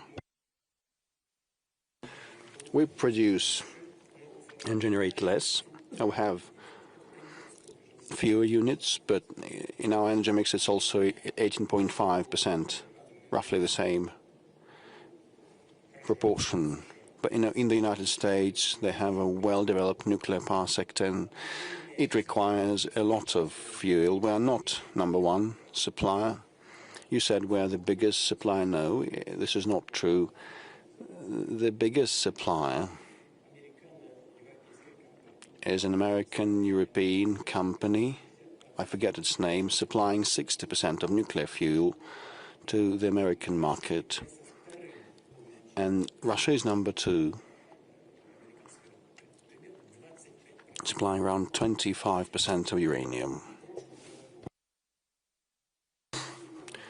Last year, I cannot recall the exact numbers of supplies, but we earned around 750 or 60 million USD in the first half of this year. We sold uranium worth more than $800 million to the United States. So more than $800 million worth of uranium, and as a result of the year, it's going to be 1.2 billion, more or less. So we can figure how much is going to be next year. Now we have had the backlog of orders to the tune of around 800 million. So the work is ongoing.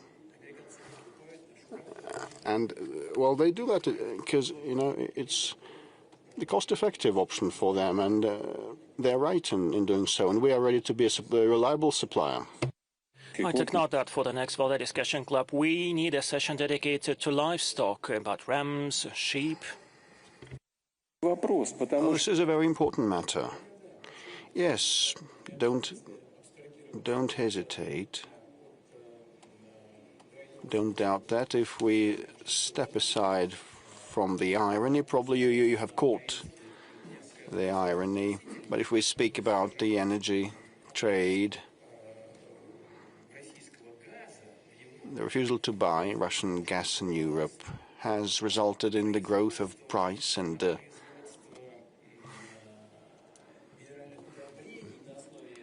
the gas-based fertilizers production has become non-profitable in Europe, and the enterprises closed down, and the price of the fertilizers has gone up, and that impacted the agriculture, and the food prices have gone up also, which reduced the living standards in Europe. This is why people take to the streets.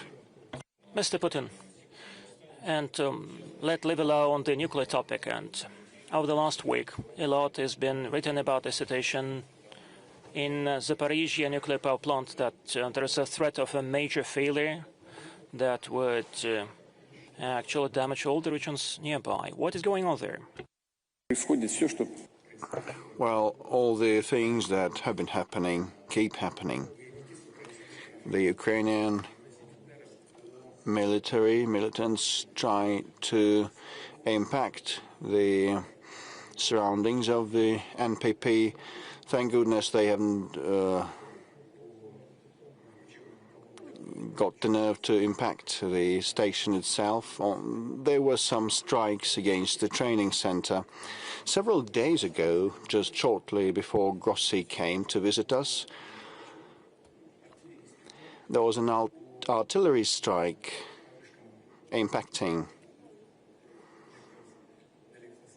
the power transmission towers, and now the feed in is provided with the help of generators. And so these transmission lines should be brought in order, should be repaired, and they're within the reach of the Ukrainian artillery. This is the difficulty. And this artillery keeps pounding, and our repair brigades cannot approach this site, and they keep telling everyone that we've been doing that, not them. And Mr. Grossi visited that, and the staff members of IAEA keep silent. They're shy of what has been happening, but they're not blind. They see what has been happening. Do we strike ourselves? This is nonsense. This is a very dangerous game, actually. And on that side, people should be aware of that. If they keep playing these dangerous games, they still have operating nuclear power plants on their side, and we can reciprocate, respond in kind, let them think it over. Number two, well, around 10,000 people worked at that power plant in the Ukrainian times, because all the social things were on the payroll, on their budget. Now 4.5 thousand people work there full-time, and only 250 came from other regions of Russia. All the rest, the bulk, the vast majority, are the staff members that have been there for quite long. Some of the people, some of the workers left, and no one expelled them, and no one detains those who want to live there and work there. And they have accepted the Russian nationality, as well as our colleague has done. And all that is happening and is witnessed by the observers of the IAEA who are present at the power plant. And this is how things are progressing, are happening there. And we try to, well, by and large, this is under control, and we try to provide for the security of the nuclear power plant and the fuel. But I can only add that the sabotage squads of the Ukrainian army last month and last year repeatedly tried to blow up the power transmission lines near the Kursk and Smolensk nuclear power plants, trying to, well, our professionals restored power supply quickly, but what has been happening now at the Zaporizhzhia power plant is no different from the activities by those terrorist squads. This is very dangerous. Well, they'd better stop that. I hope this message is brought home to those who are in charge. So Grossi knows what has been happening. Yes, he does, and he knows that. Like a UAV drops a shell, or a shell comes. So do we strike ourselves from the Ukrainian territory? This is ridiculous. Gabor Stirton, over to you.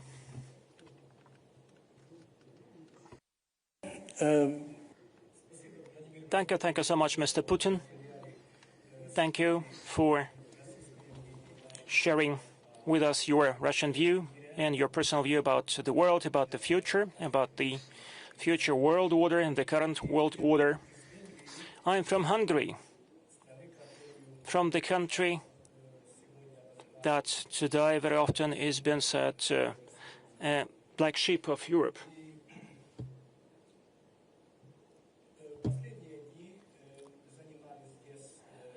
The last several days at the Valdai Discussion Club, we were addressing many questions as to what is going on in the world.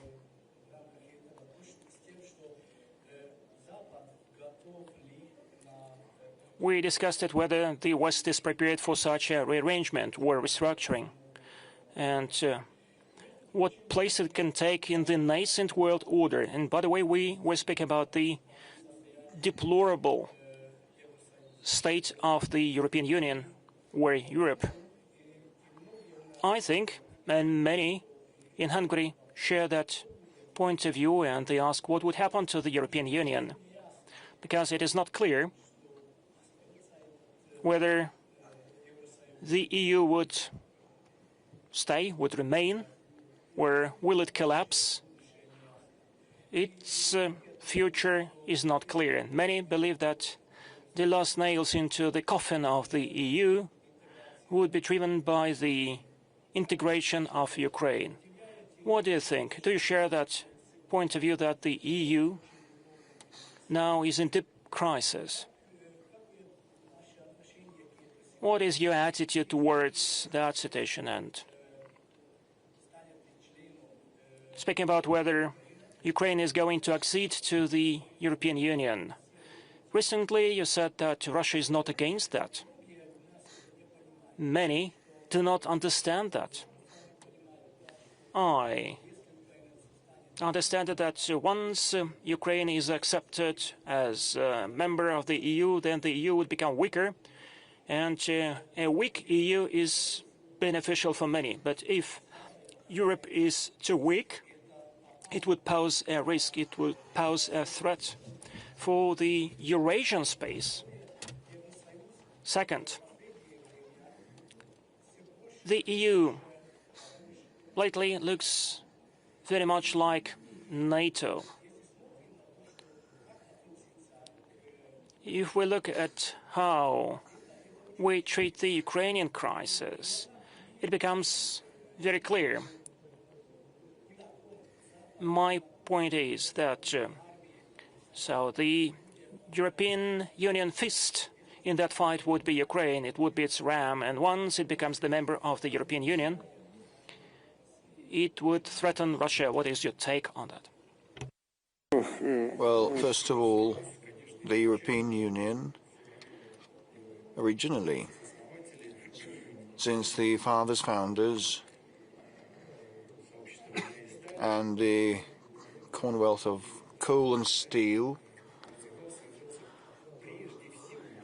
developed as an economic group.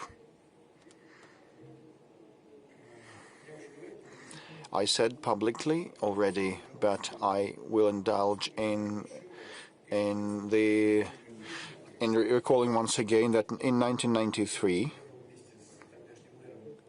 together with the then mayor of St. Petersburg, Mr. Sobchak, I accompanied him, and he had a meeting with the then Chancellor, Federal Chancellor Kohl, and Kohl said if Europe wanted to preserve itself as one of the standalone centers of global civilization, it should act in concert with Europe, and Russia and the EU would be mutually complementary in a most powerful way.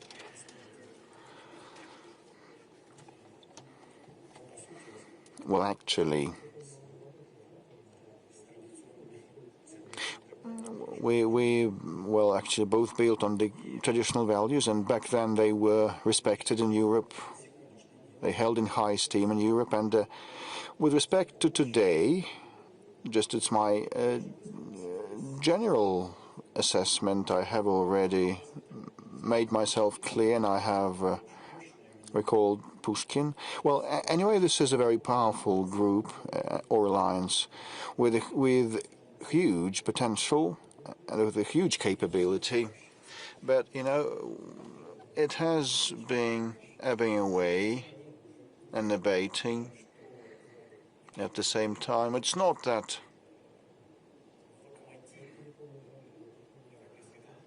the main powerhouse of Europe, Germany, has been stagnating for a number of years, and it's projected that they will keep stagnating next year. It's not that the French economy has been faced with a great deal of challenges and fiscal deficits and a growing debt burden, but rather it's about the fact that them fundamental things that have to do with the European identity are fizzling out. This is the erosion from within. The uncontrolled migration flows erode them. You know better. You know better than me. Europe, whether Europe should be a union of nations or a quasi-state, it's none of our business. It's up to the Europeans to decide. But one way or another, they should have the underpinning values in place. If they disappear, Europe, that we love dearly, also would disappear. We have very many liberal people from the creative and intellectual communities, and these are the West lovers and advocates, and they believe that we should tilt towards the West. But even they have been telling me in private that the Europe that we cherished and loved dearly is gone. I will not call their names. They're very well-known people in this country. These are European intellectuals in the full sense of the word, and they stay half a year in Europe in a year, and the Europe that we loved and cherished is gone, they say. So this is because of the erosion of the underpinning values. If that keeps happening, well, Europe will gradually shrink and shrivel and lose its power, and the erosion of the foundation of values will give rise to the economic problems. If things go as they proceed, their sovereignty, values-based sovereignty, will be gone, will be lost, and the economic challenges crop up. We've just discussed that uranium, which is a type of energy. You may supply that to the United States, but you can't supply gas and oil to Europe. Why so? No, you can't. Because they have their own considerations. What kind of considerations? Unless they focus on their national interests, they can come up with dozens of arguments. But if they're guided by their own national interests and remain sovereign, they have no grounds. And once the sovereignty is lost, everything will collapse like a house of cards. Currently, some political forces are gaining momentum in Europe that cater to the national interests in France and Germany and Hungary, headed by Viktor Orban, who has been at helm for quite long. So I haven't been following their domestic political developments, but I'll bet the majority of the Hungarians want to remain Hungarians and will support Orban. Otherwise, they'll support von der Leyen if they don't want to remain Hungarians. So, if the forces that I've mentioned in Europe have been gathering pace, Europe will be revived, but that depends not on us but on Europe. Mr. President, you know, these days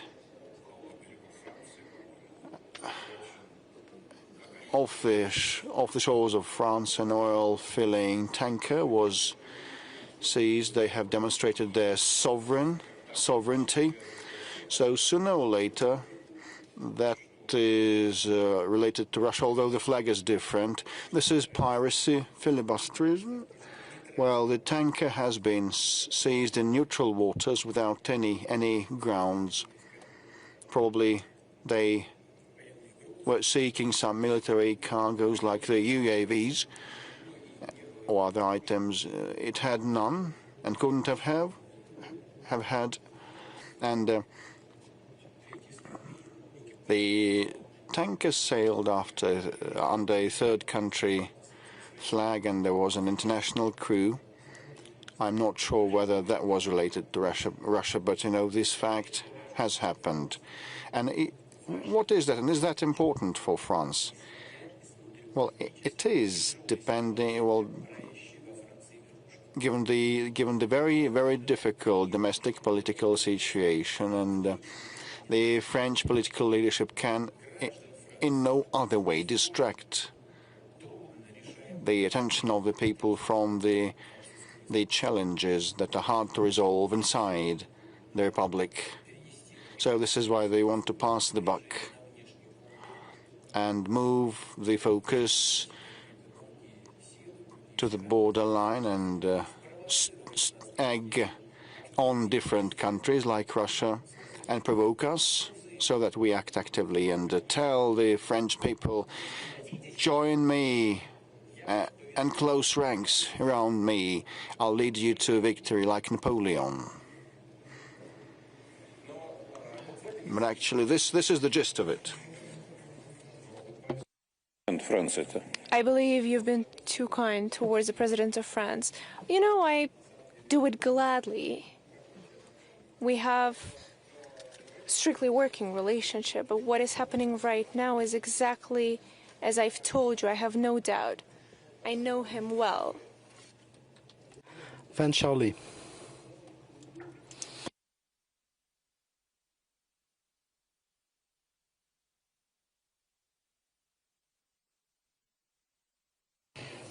From the Center of Russian Studies in Shanghai.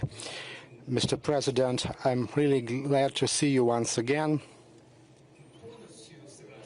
I totally agree with you, with your point of view.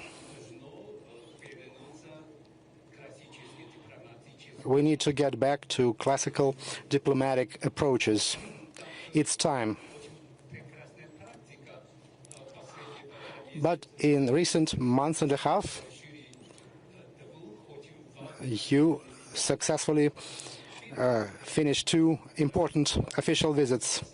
First of all, Russian-American summit in Alaska, and the second one was with the SCO and then the military parade in Beijing. So let me ask you this. What are the specific results of those summits? And what's the importance of those visits? Is there any connections there? Are there any results that would help us to improve the international situation? Thank you. First of all, you've started with a visit to the United States, to Alaska. We haven't discussed with Mr. Trump of any kind of bilateral matters. We've only spoken about the means and ways of resolving the Ukrainian crisis. I believe overall it's a great result, and the President Trump, we've known each other for a long time.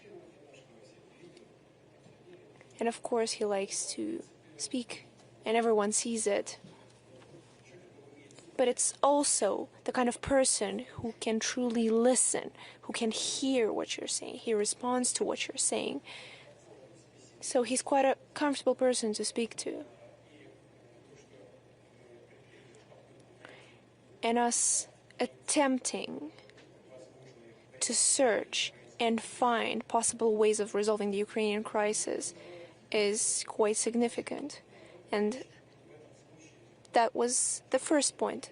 The second point, even though we've just breached it attemptively, it's the U.S. and Russian relations that are not at a dead end, but it's at quite an early stage. And the very fact of our meeting, of this visit, and I'm very grateful to the President for organizing it, I believe it's all signs that lead to the restoration of bilateral relations, and that is great for us in the bilateral scope, but for the international community as a whole.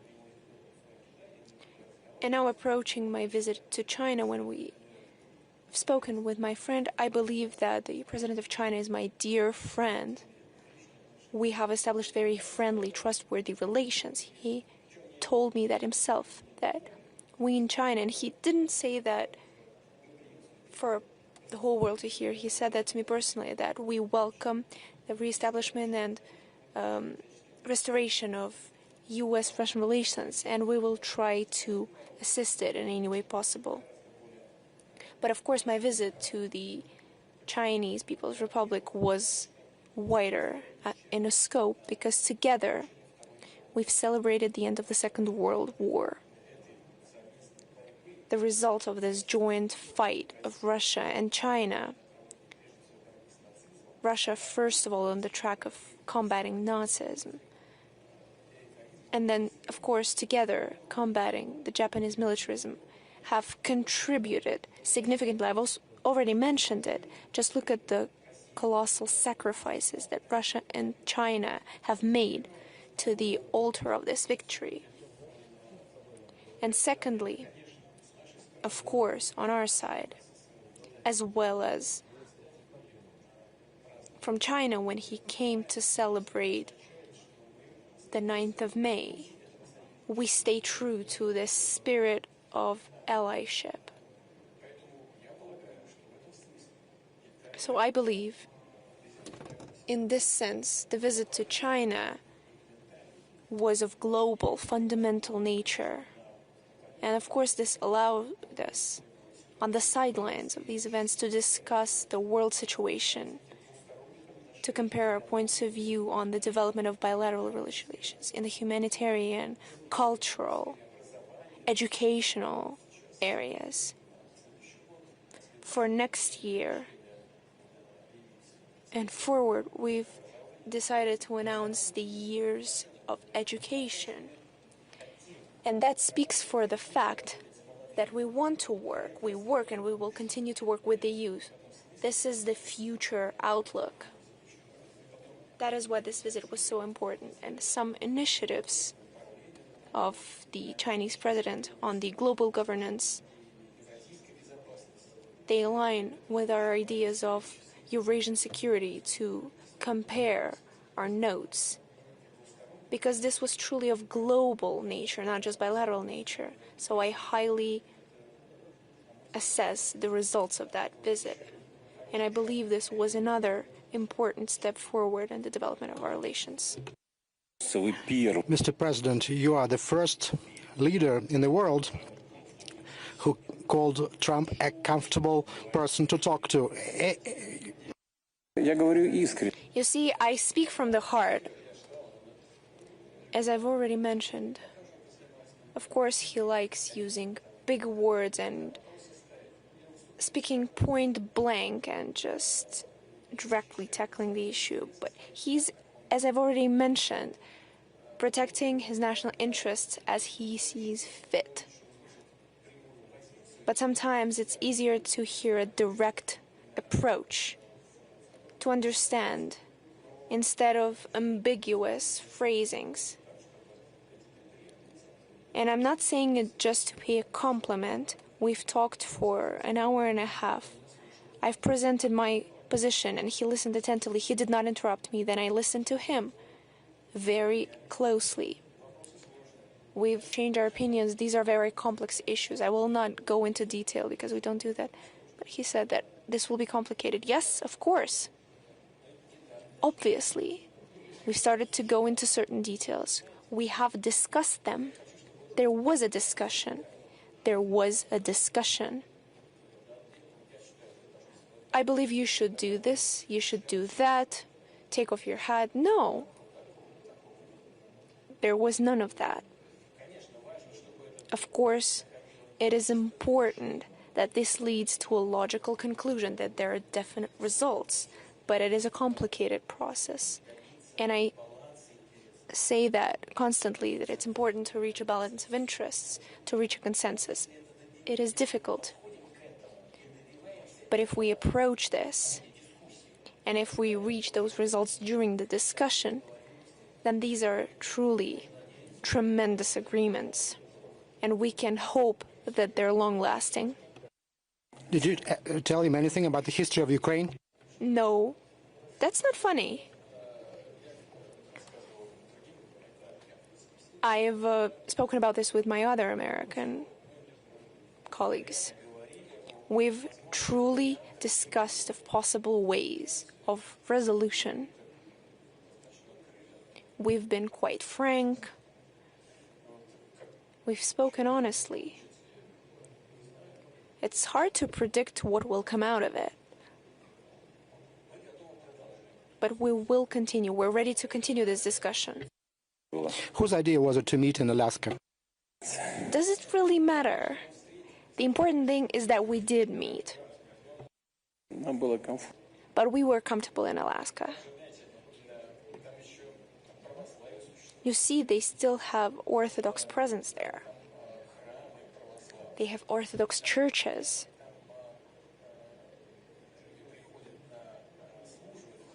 People come to services, and the services are delivered in English. And for certain commemorative events, once that English service is over, the father, just addressing the Russian community, says the word, "I congratulate you," in Russian, and everyone responds in Russian as well. It's a true testament. Mr. President, you mentioned economic sanctions against Russia. There is an unprecedented number of them. You just spoke about Orthodox churches and our patriarch, Cyril. Also, there were sanctions imposed against him. Our economy survived. It showed that it was quite resistant as it comes to sanctions, and our friends and our opponents were surprised at the resilience of our economy. We'll have to live with sanctions for decades, if not more. How would you assess their impact on our economy, and what do we need to do to make sure our economy is resilient in the long run? It's true, I've mentioned it in my address.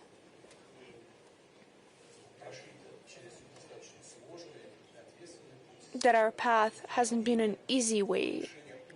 It has been a responsible one. We've tried to raise the level of our independence and sovereignty, of economic sovereignty, financial sovereignty. What have we done? First of all, we have significantly changed our main trade partners. We have reshaped the logistics of work with our partners. We have changed the payment system. And all of this is functioning. But in today's world, it's not enough.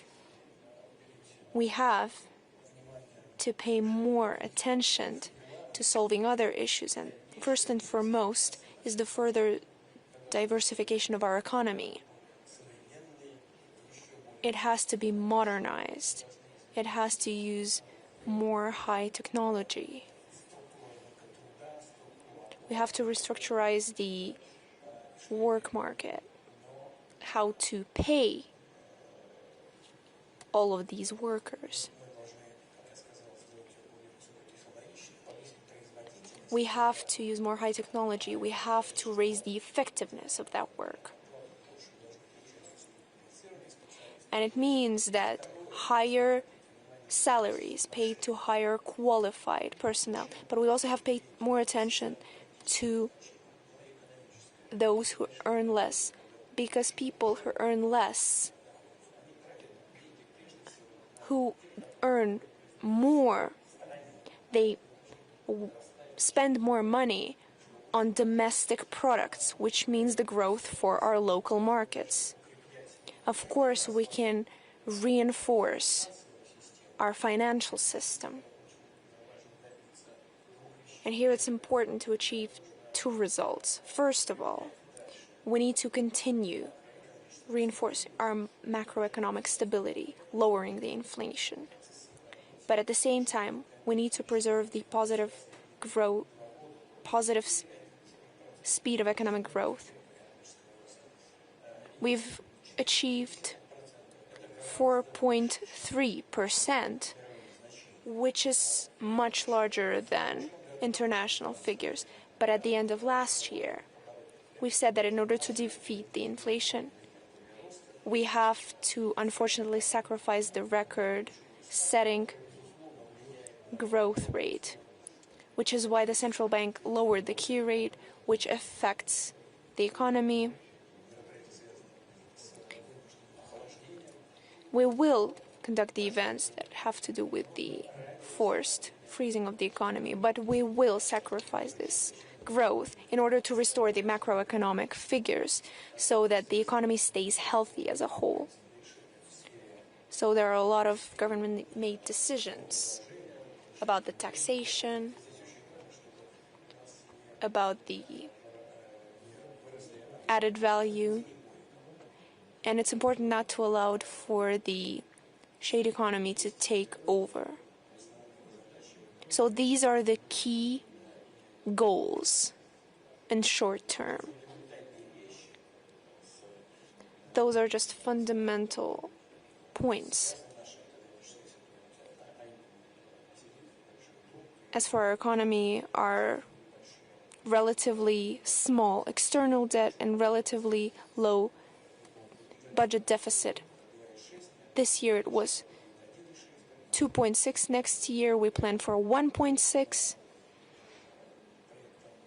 At the same time, the debt load is, the state debt is lower than 20%, which allows us to assume that even if the added value will raise, which of course will affect the economic growth, and we understand that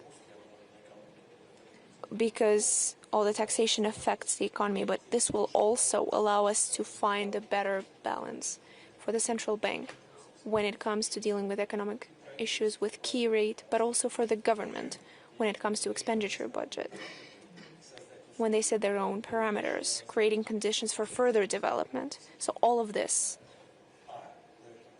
in complex allows us, first of all, to assume that we have come a long and winding road, but at the same time gives us reassurance that not only have we passed this stage, but we have enough reason and enough means to continue moving forward. Alexander Kuch.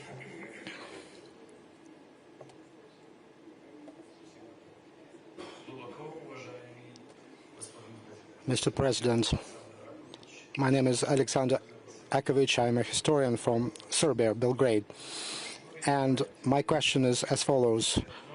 What do you think about the attempts to stage colored revolution in Serbia? I agree with President Vučić, but our secret services confirm that certain Western centers take attempts to organize these color revolution in Serbia. You see, there are always people, especially young people, who don't understand much about current issues, who don't know enough of history of these issues and the consequences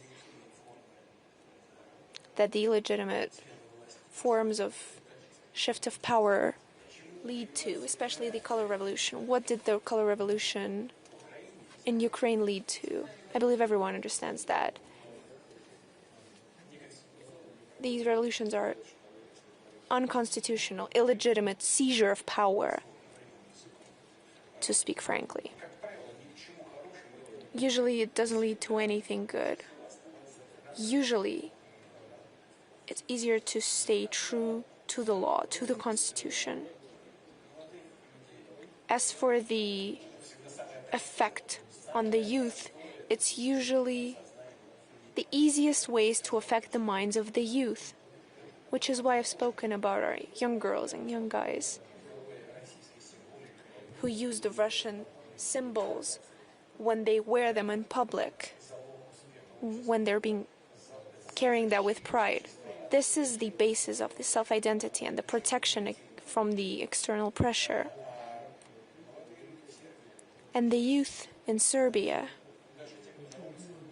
even those who go outside, they're patriots at their core. And it's important to continue dialogue with them. They should never forget how much suffering the Serbian people have gone through before the First World War, during the First World War, after that, ahead of the Second and during the Second World War. The Serbian people have suffered a lot, and those who push the youth on the streets want their people to continue suffering, just as they want the Russian people to suffer, and they're speaking openly about it. Perhaps they're not being open about it in Serbia, but that's probably what they're thinking.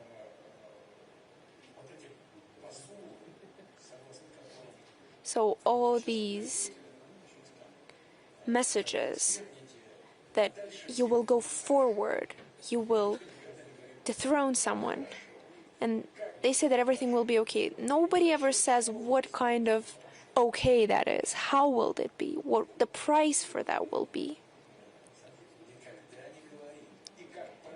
They stay silent about those things. And usually it leads to the reversed result, to the exact opposite of what people expect. But I believe if you conduct a proper dialogue with these young people, you can find common ground with them. Because first and foremost, they're patriots, and they should understand what's better for their country. All these revolutionary changes, or gradual changes with their participation. But that's not our matter. That is the internal affair of Serbia. Do you have good relationship with President Vučić now? There are some complaints about Serbian colleagues. I have good relations with everyone, and with Mr. Vučić as well.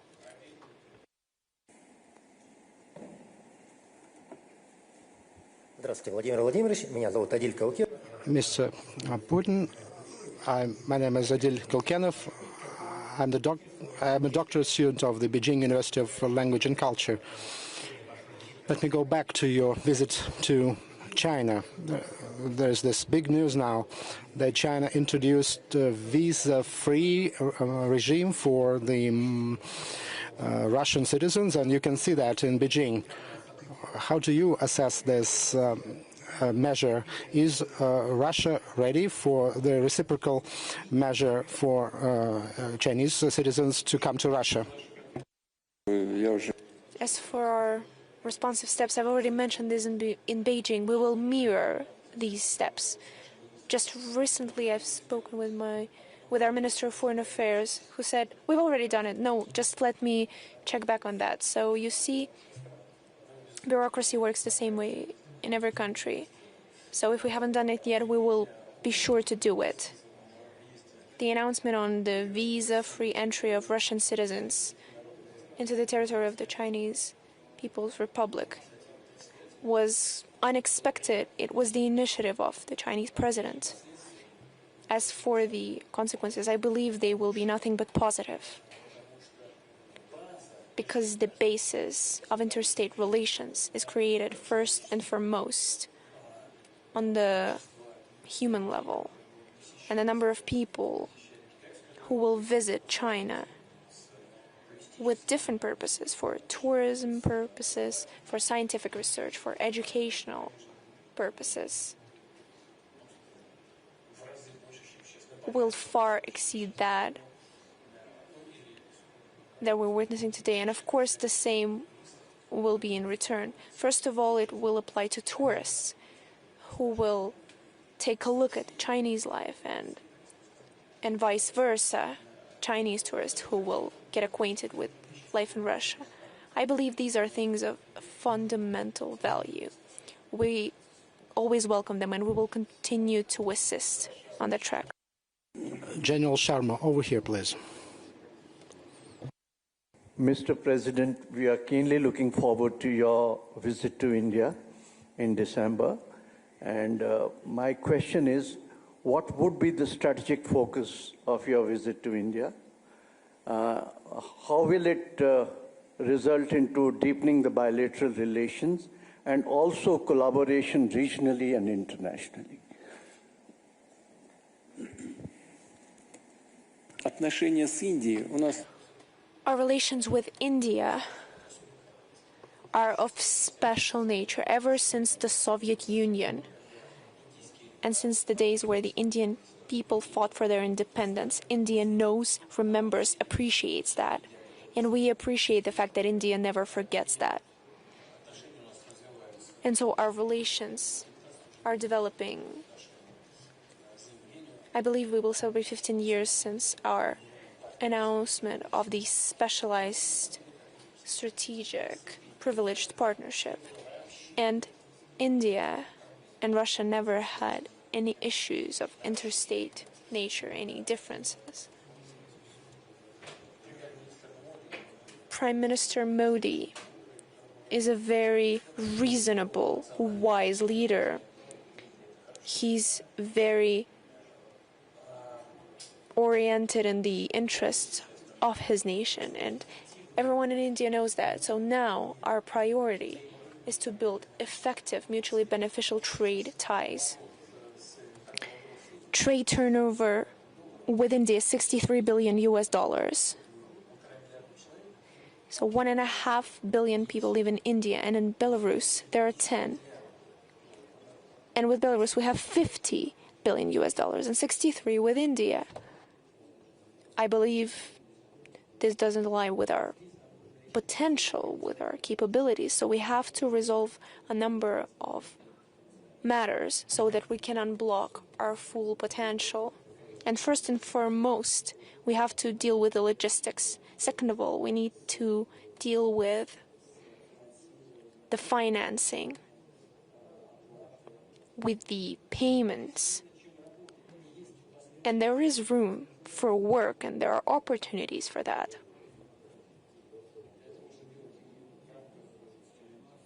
We can do that within the BRICS instruments on bilateral basis, using rupees, using the third country currencies,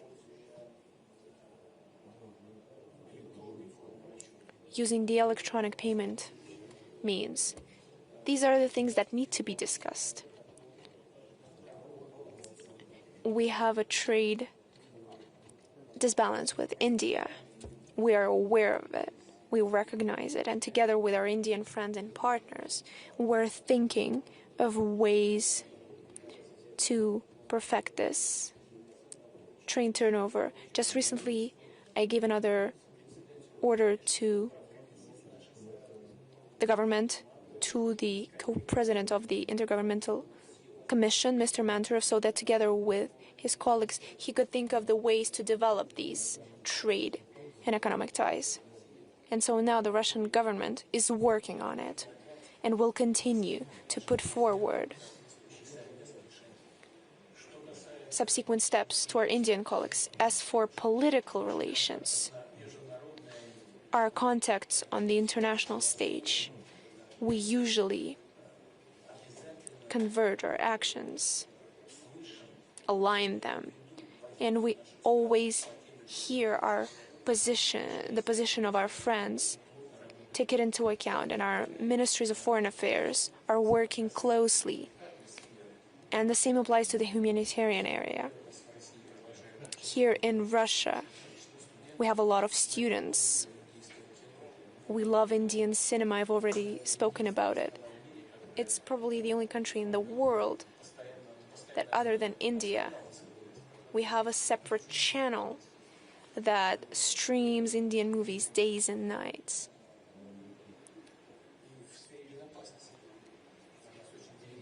And we also have very trustworthy relations in the security area. Joint production of very modern perspective types of arms, which once again underscores the kind of trust that's been built between our countries. And I also am looking forward to my trip in early December, and I highly await my meeting with my dear friend, with our trustworthy partner, with Prime Minister Modi. Thank you. Anatol Livin over here. Craft in Washington. Thank you very much, Mr. President, for coming to see us.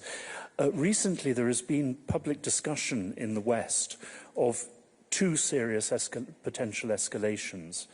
The supply of Tomahawk cruise missiles to Ukraine and the potential seizure of ships with Russian cargoes on the high seas, not just in ports and territorial waters. Could you give us your view of the dangers of this and perhaps say something about how Russia would respond? Thank you.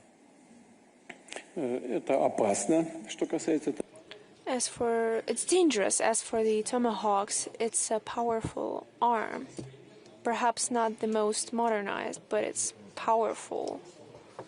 Poses serious threat. This will not change in any way the balance of powers on the battlefield, the fundamental issues of the armed forces of Ukraine, no matter how many UAVs they get, and no matter how many lines they create with those UAVs. Without the personnel, there will be no one to lead those battles. They have to change the tactics.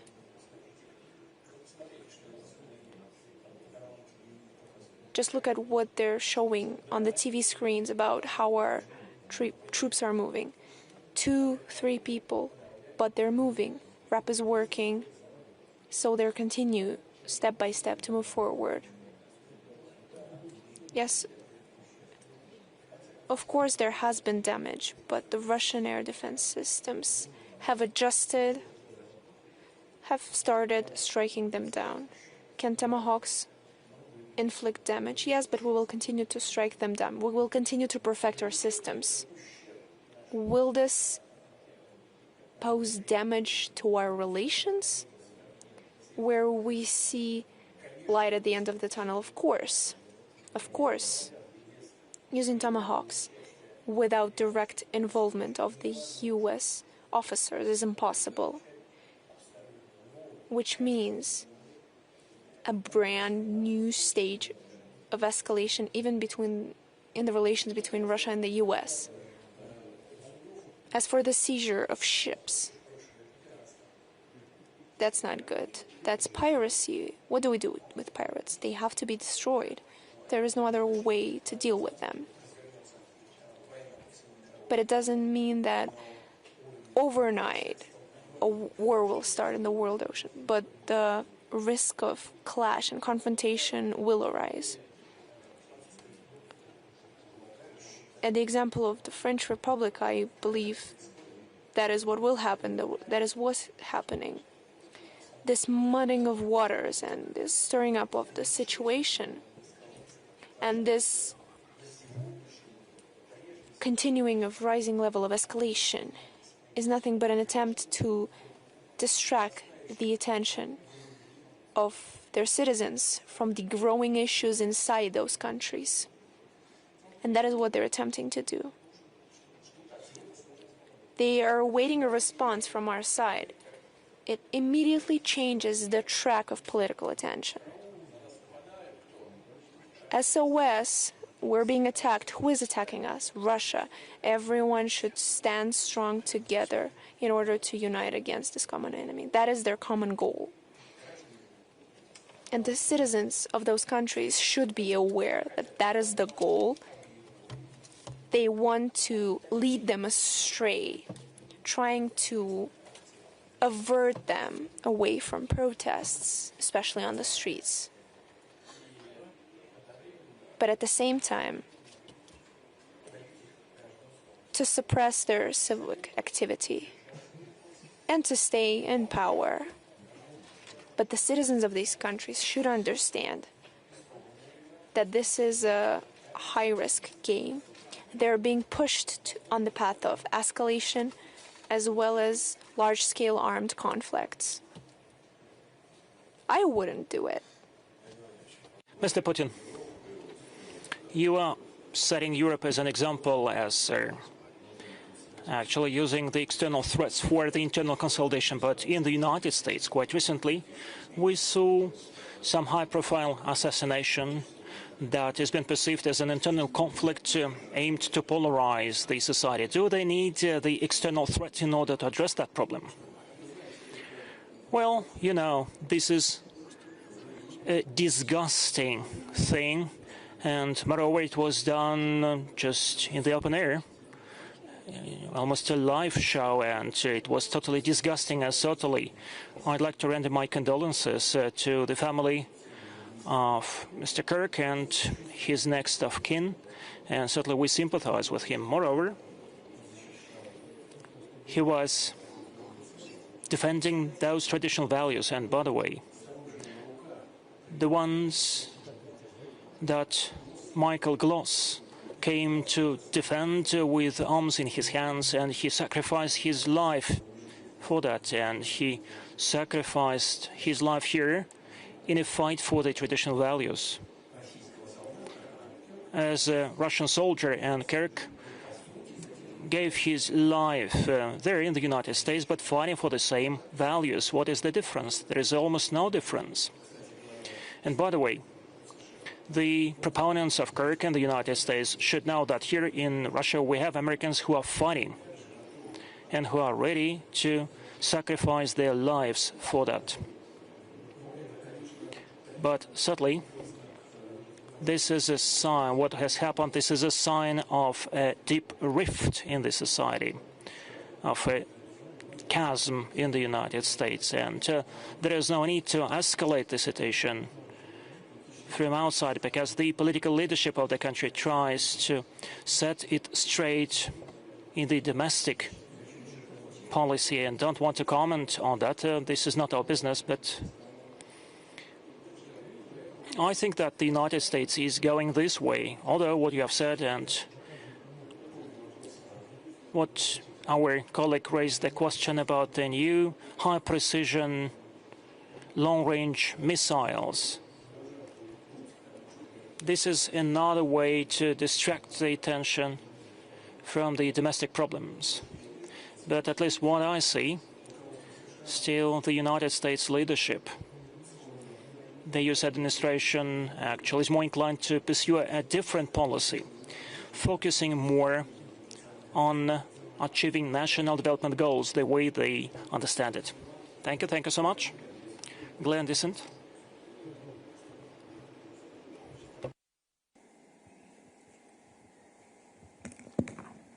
President Putin, thank you so much for sharing your perspectives. My question was about Finland and Sweden having joined NATO. It changes the geopolitical landscape of Europe, and I was wondering how Russia interprets this. That is, the high north as well as the situation in the Baltic Sea, perhaps specifically on the pressure that Kaliningrad is coming under, and how Russia might respond to this. Thank you.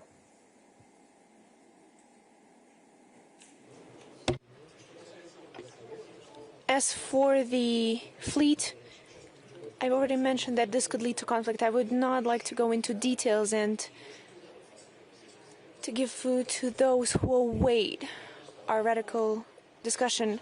I will say this and that, and then they will start saying that Russia is making threats. We were warning you about this for a long time. And then they will get exactly what they were trying to get, trying to distract the attention from the problems due to the heightened factor of external threat. Of course, we will respond. It's not us who's suspending someone's fleet. Someone is trying to put obstacles on our way. What is the shady fleet? Can anyone speak for what that is exactly? I'm sure that not, because there is no term for that in the international sea law, which means those are unlawful actions, and those who try to do it need to keep that in mind. Secondly, as first for your question, is Sweden and Finland joining NATO? It's nonsense. We had no issues with Sweden or Finland. No issues whatsoever.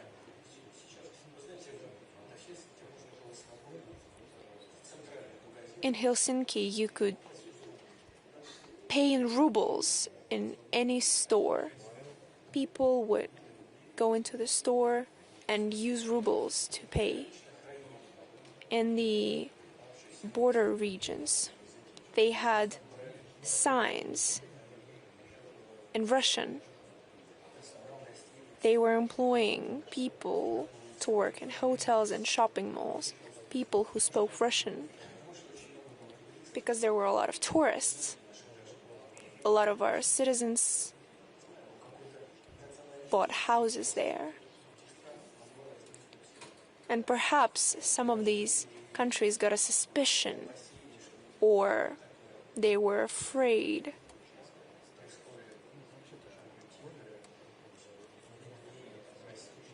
that this silent influence of Russia was taking place. But the world is interdependent. If you don't like something and you see any danger in it, take certain economic administrative measures. Just limit acquiring of housing. Anything can be solved. But joining NATO, a bloc that is leading an aggressive policy towards Russia, what for? To safeguard what exactly? To protect whose interests? To protect what interests of Finland exactly? Was Russia trying to capture Finland or Stockholm? All that Russia wanted, we've resolved with Sweden after the Poltava battle.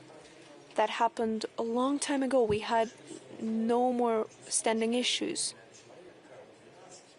We know that Sweden had a different figure of Charles XII.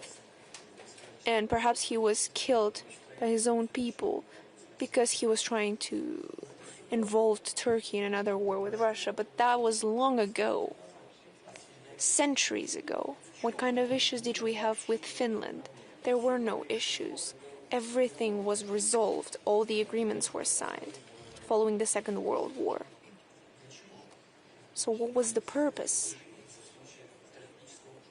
Were they trying to benefit from the strategic defeat of Russia?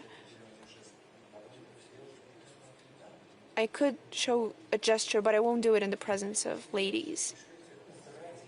Finland and Sweden have lost the advantage of neutral status.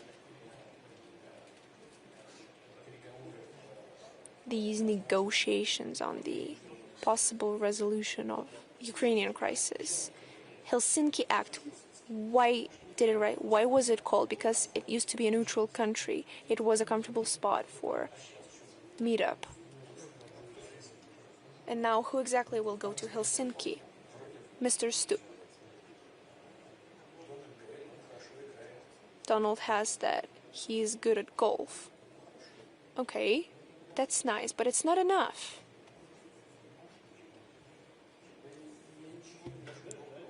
And I don't want to say anything bad. I love sports myself, but it's not enough. Where is the perspective? What is the advantage? Just name one thing. Perhaps the nationalist part of Finland was afraid that Russia was trying to silently intervene, but just introduce some administrative measures. Why not do it?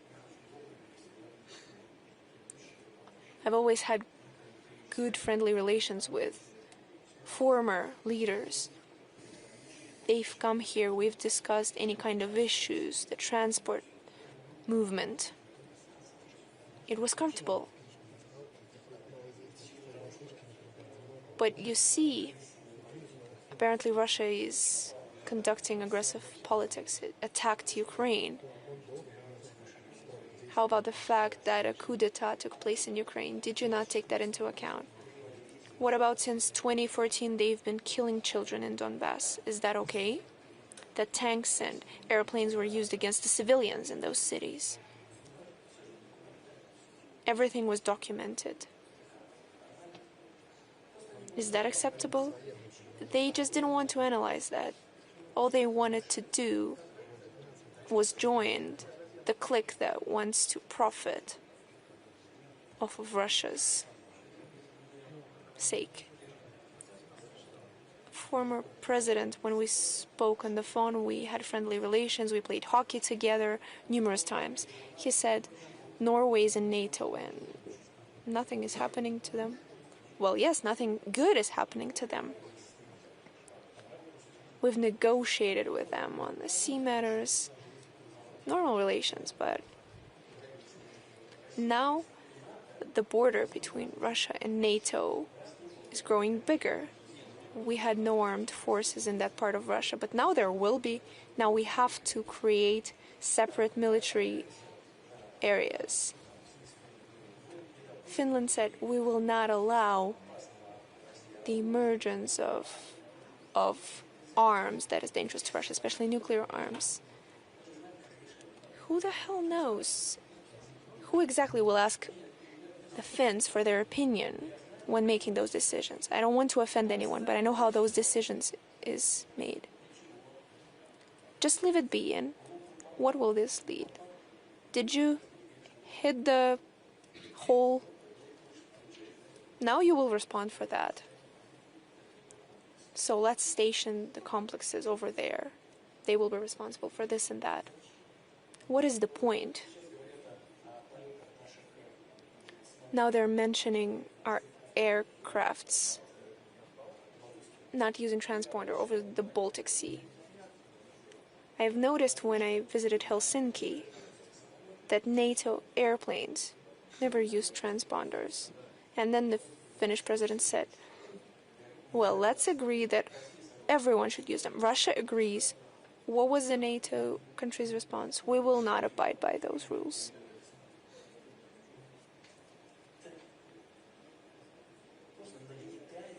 This is nothing but the stirring up over another region in the world.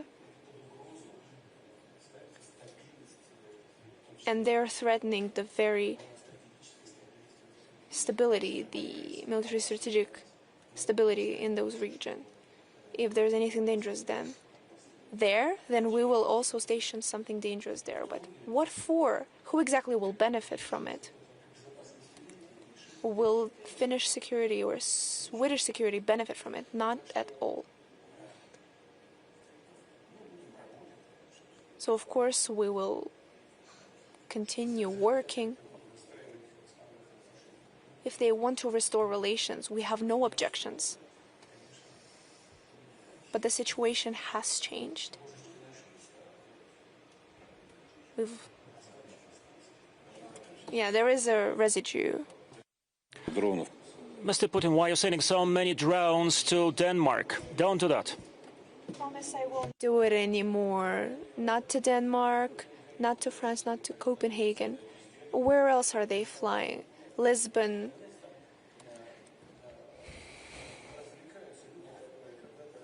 People are entertaining themselves, and they used to entertain themselves about the UAV, about the unidentified flying vehicles, about the UVFs.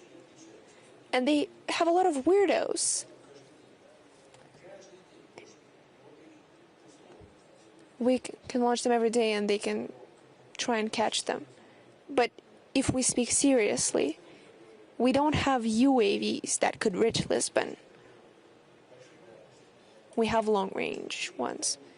But there are no targets there. That's what matters. But that is another way of stirring up the situation in order to respond to the orders of Washington and to raise their expenditures on defense. Although the European economy their situation is complicated. We've spoken about Germany, France. Germany used to be at the forefront of the European economy. And no matter how badly they want it, they can never regain those positions.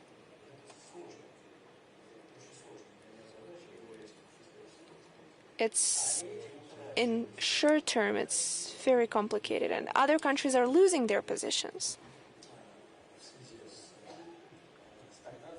due to the stagnation of leading economies, due to the high budget deficit,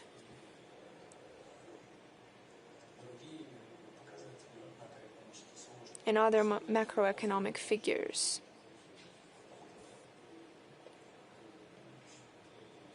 I believe I said that we had 2.6.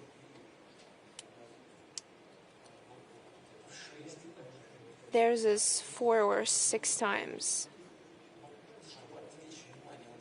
So in order to distract the attention from these substantive, deep issues, they try to stir up waters. I think that you have scared Portugal, Lisbon, and actually the situation there is very dire. Well, it was a joke. By the way, it was a joke. No, that was not a joke. Then you are warned. That's a very frank thing to do. If you're warned, you can consider yourself armed. Allow me, let's be democratic. There is a lady over there in a light blouse, please. Mr. Putin, a few words about the aggression and the global majority. Several times you remembered how BRICS was set up and what is going on there, and what BRICS is trying to achieve. And yet, we hear from our Western colleagues, experts, that BRICS, this is a very aggressive entity. Although we and every country individually, we keep saying that our agenda is positive. And we prove to the opposite by all our actions. But nevertheless, still Kazan has been remembered.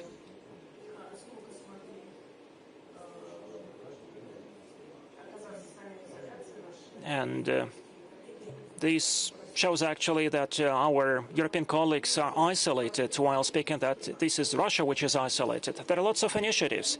I'd like to thank you for your personal support.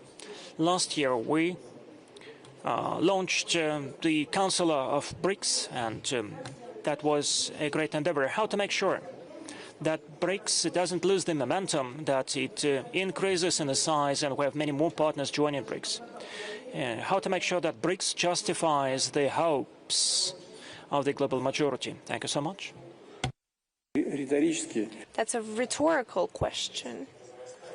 BRICS is expanding and it's good, but we also see new challenges, and you've rightfully drawn attention to it, because the more members there are, the more interests and opinions there are to be taken into account in order to agree on a common position. It becomes more and more difficult, but there is no other way. There is only one way: trying to come to an agreement, taking into account all the interests, and the joint work in that direction. And overall, we've been successful, but BRICS is facing a lot of challenges, a lot of tasks. One of them is to perfect, as we believe, not just create a common platform, common principles of cooperation, first and foremost in the area of economics. I've already mentioned that even when addressing the Valdai Club, we're not trying to build our politics against someone. The whole BRICS politics is aimed at ourselves, at the BRICS members. We're not trying to lead an anti-dollar campaign. Not at all. we're just not being allowed to pay in dollars. So what do we have to do? What else do we have to do? We're going to do what other countries are trying to do, including the US.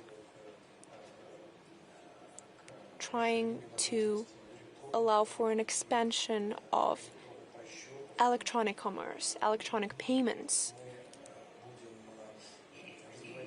We will continue to develop within BRICS, and we continue to do it already. We try to push forward the idea of new investment platforms, where I believe we can expect success on that track. Because as I've mentioned, if we use modern technologies in the payment systems, we can create very unique system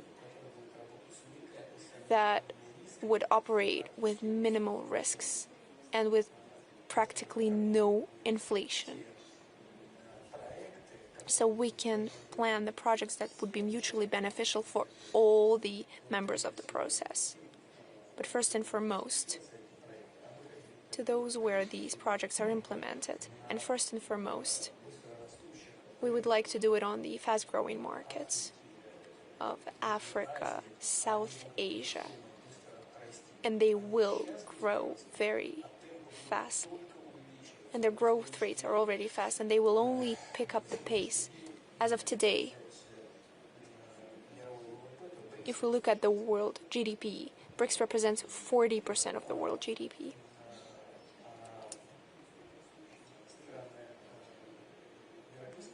As for the European Union countries, I can only say that it's 23%, and the US is 20%. And that pace is picking up. So the G7 countries 7 years ago and right now, and this tendency continues. And what do we want to do? We want to join this track of development, and together with the major BRICS countries to work on these markets. In Africa, I believe great future awaits them as well. So countries that count 100 million people and more, very rich, South Asia, Southeastern Asia, there are great perspectives of development for humanity.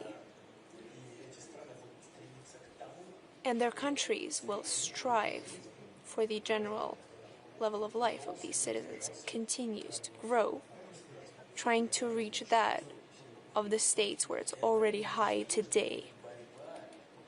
So it's inevitably going to be a fight to achieve these results. And we want to join this joint positive work. So what about it is aggressive? I believe it's just a stress-induced reaction to our success, as well as a reaction to the further growth of competitors in the world economic affairs. Please, over there, this Mr. raised his hand. Please. For that very comprehensive presentation, and I think you have answered many of our questions and also cleared doubts. And listening these things from you directly is very, very useful to us, and I want to thank Valdai for giving this opportunity. You mentioned about your forthcoming visit to India, and you also mentioned some projects and some initiatives that might be taken. But I want to refer to one area, and which is the possibilities of cooperation in high technology, emerging technologies. I believe that there is a need for some special focus and special initiatives to enhance our cooperation, deepen our cooperation in artificial intelligence, cyber, and other areas.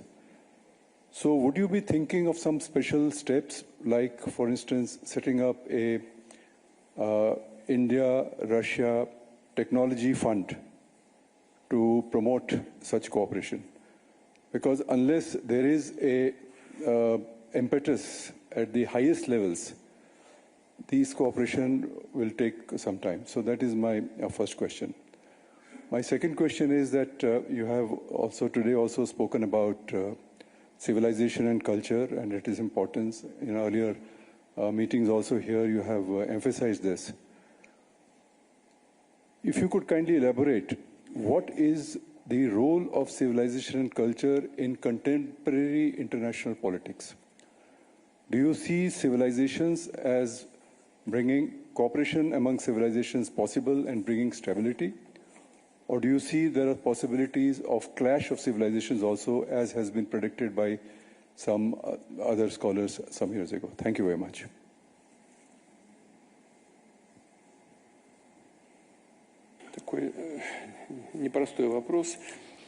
What a complicated question. Allow me to start off with the easier part, with artificial intelligence and other modern developments of our civilization, and on the possibility of creating a fund. Yes, it is possible. I've already said that I've asked the Russian government and the Vice Prime Minister to think of a proposal to our Indian friends and colleagues as for where we see the most prospective areas of cooperation, how we could fix that disbalance in trade.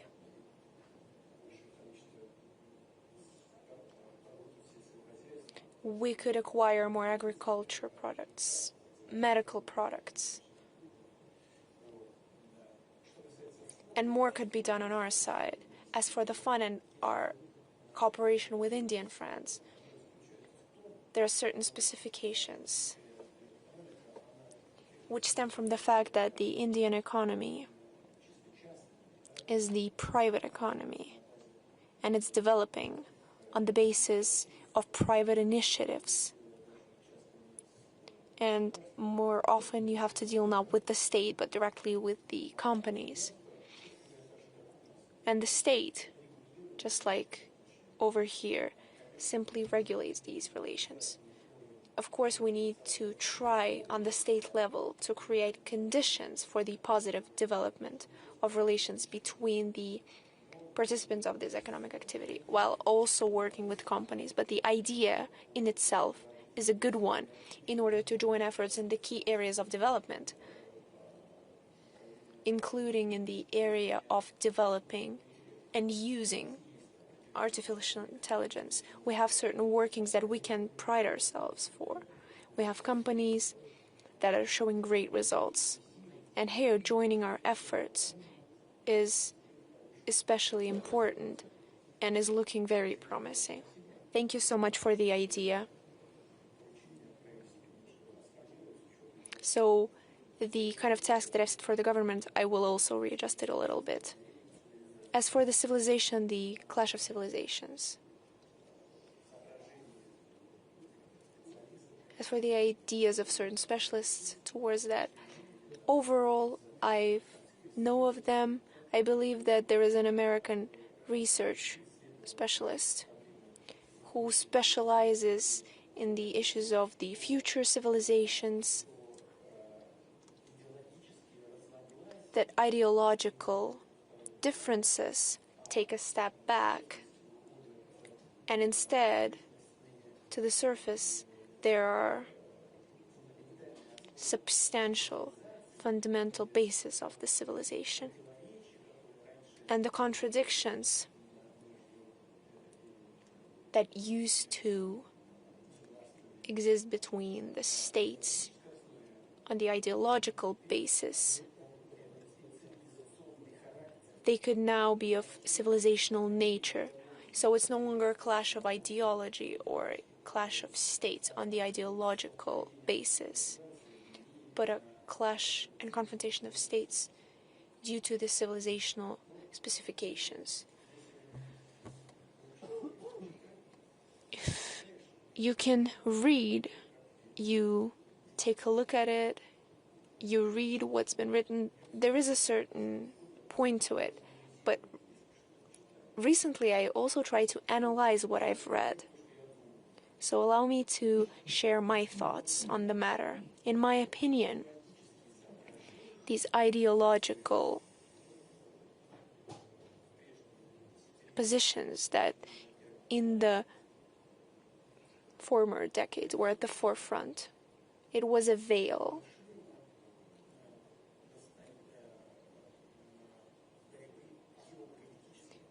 It was a veil for the clash of geopolitical interests. And geopolitical interests is a thing of more depth, and they're closer to civilization. The Soviet Union collapsed, and the Russian short-witted former servicemen of the Soviet Union that now we're one family, civilized family. We will hug each other, we'll kiss each other on the lips despite following traditional values, and we will move forward as one joined family to live in great family relations. Nope. Even for me, for the former employee of the intelligence services of the Soviet Union, when I headed the federal services,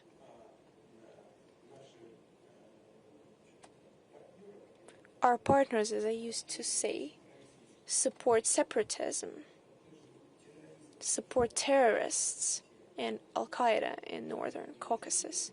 And when I told them, "What are you doing? Have you gone mad?"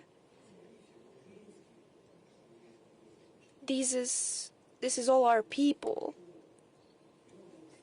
Give us a large barrel of honey and let's just take swings together from it. But no.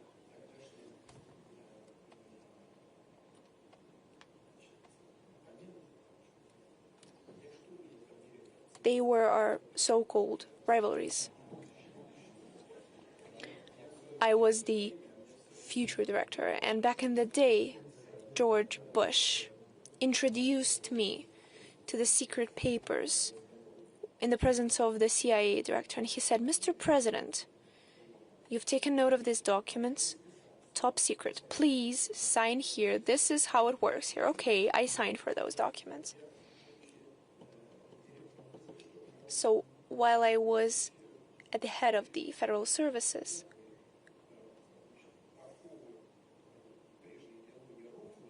now that the former shackles of ideology have crumbled, what did I see?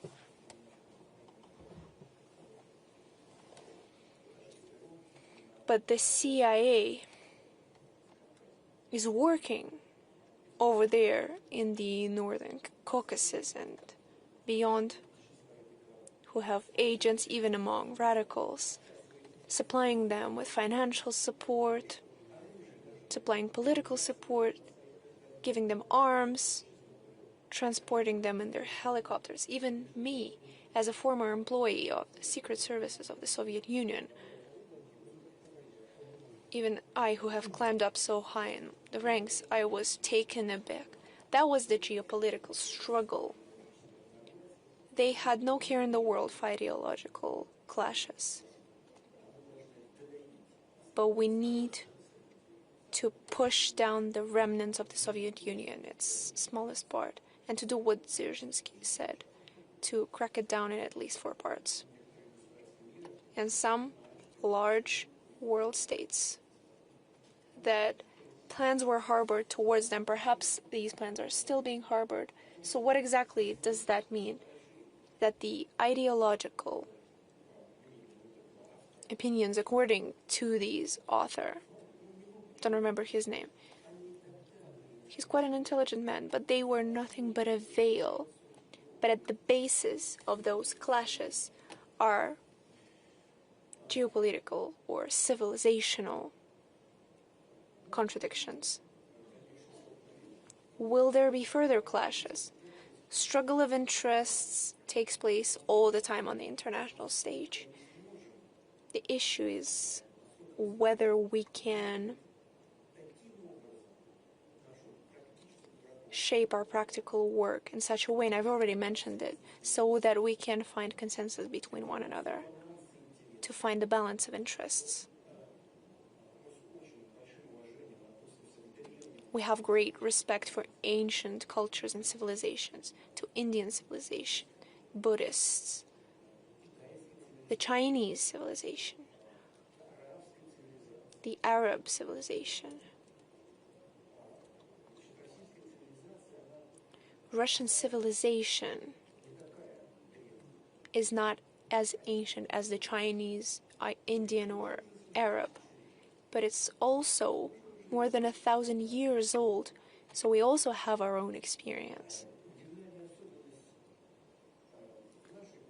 So the trademark of our culture is that, yes, well, in Indian, Chinese, and Arab world, societies have been formed over the time. But historically, we have a multi-ethnical and multi-confessional. We never had any reservations. We've never had them, as my sisters like to say, when we've gained representatives of new nations, of new religious groups. We've always treated them with great respect. And we've always treated it as part of a whole. The U.S. is a melting pot, receiving representatives of different countries, but they're all immigrants there. They get ripped away from their own soil. Here, it is not like that. All the representatives of different religions and people, they find themselves on the same soil, coexisting for several centuries. And it is a special culture, a special kind of civilization that we have built here. And we've learned to live together, to continue developing together, and to understand the advantage of this joint development. And in this sense, I believe it's a great example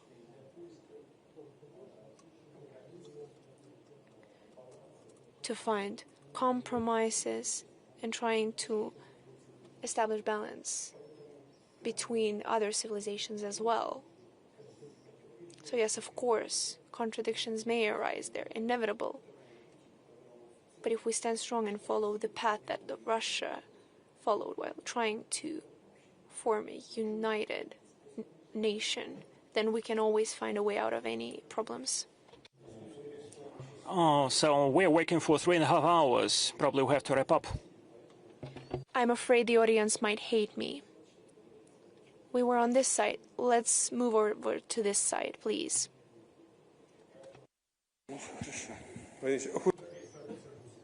I'm from St. Petersburg University. I would have the following question.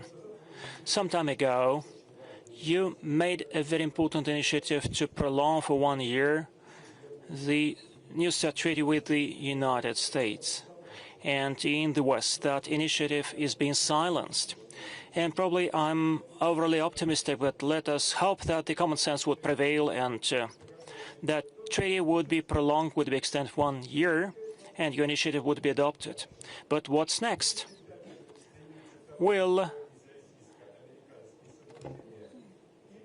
there would be an aim to prolong that treaty once again, or this is the last valid treaty and we have to have another treaty in a more complex consideration, bearing in mind other poles? Konstantin, it's hard for me to say what will happen because it not just depends on us. But if the U.S. administration responds to our proposal, what will happen in a year, I can foresee. But what happens beyond that, it's hard to tell. The dialogue is not a simple one. And we know the underlying rocks of it. We have new modernized weapon systems. Just look at Oreshnik. Not Oreshkin, Oreshnik.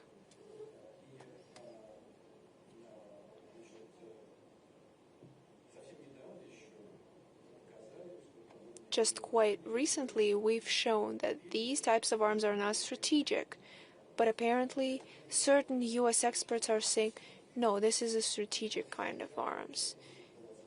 They need to figure it out because that requires time. We have hypersonic arms, daggers.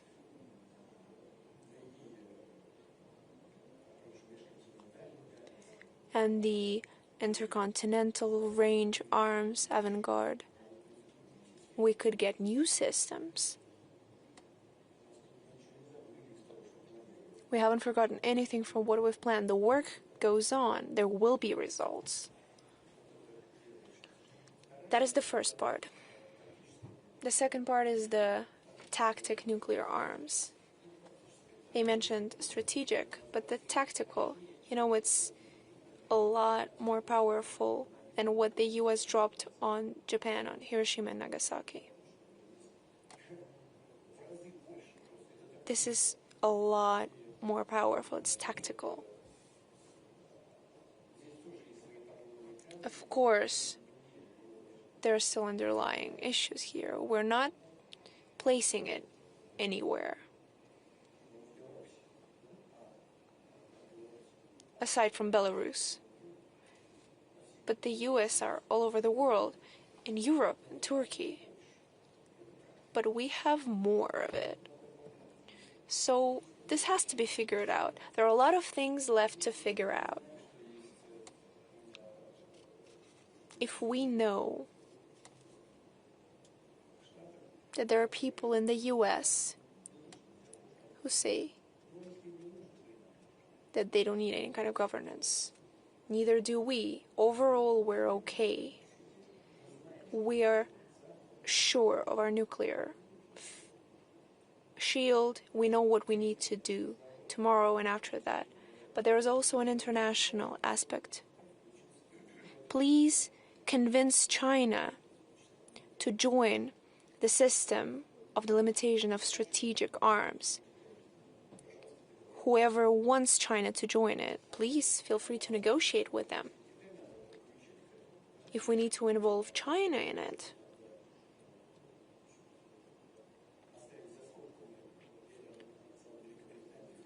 why are we leaving the French and the UK nuclear potential behind? They're the NATO members, by the way. They want to provide their nuclear umbrella for the whole Europe. So there are a lot of complicated details that need a detailed look. If they want to maintain their status quo for a year, we're ready and we're willing. If not, okay. We have a parity, so the US have more submarines, but the nuclear charge on those submarines is more or less the same. They have more nuclear submarines, we have less of those of strategic importance. We have more targeted. And they also play a serious role in the overall score. We have also the rocket troops of strategic importance. And everyone understands who they are. So we're okay in the sense that our modernized level is higher than any other nuclear country in the world, and we have put a lot of work in it. It was intensive, so the level of modernity is especially high. We have strategic troops. We're ready to take a pause, to take a break, together with our US colleagues, to work in that area, if there is any sense to that. If it's unnecessary, then no. But that is, when it comes to deterrence, the strategic. What about nuclear tests? Is it time? We know that someone is ready for these nuclear tests, and if they're ready to do it, we will follow suit. Please.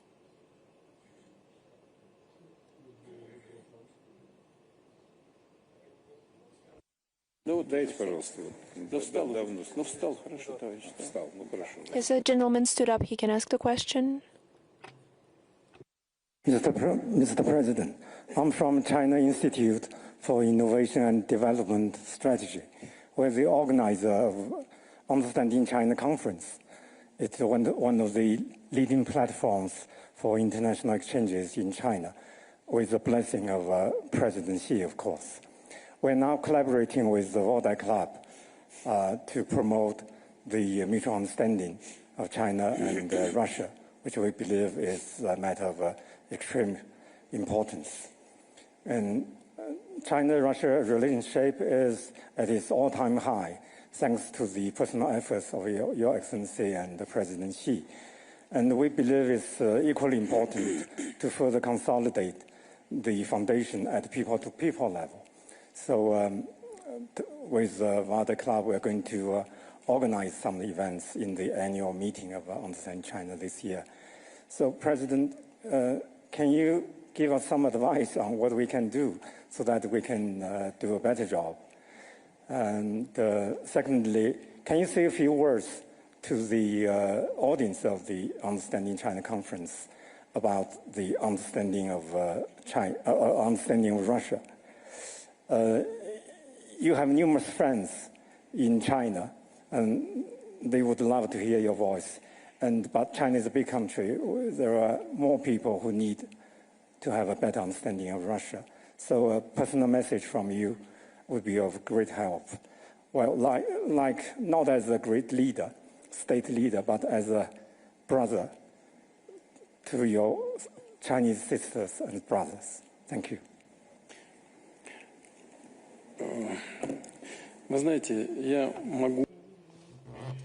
You see, I can only say to my Chinese brothers and sisters that we're on the right track. We need to stay true to it.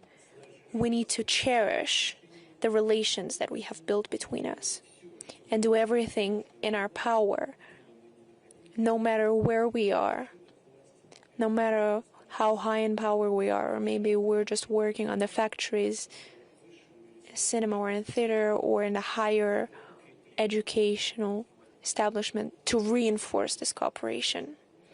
It is of the highest importance, both for the Chinese and the Russian people, and I would like to thank you for everything you've done so far and to wish you all the success. On our part, me personally, I'm sure the Chinese president will do everything to support you on that way. We need give the floor to Mr. Al-Faraj because they took the mic from him, and then we'll wrap up.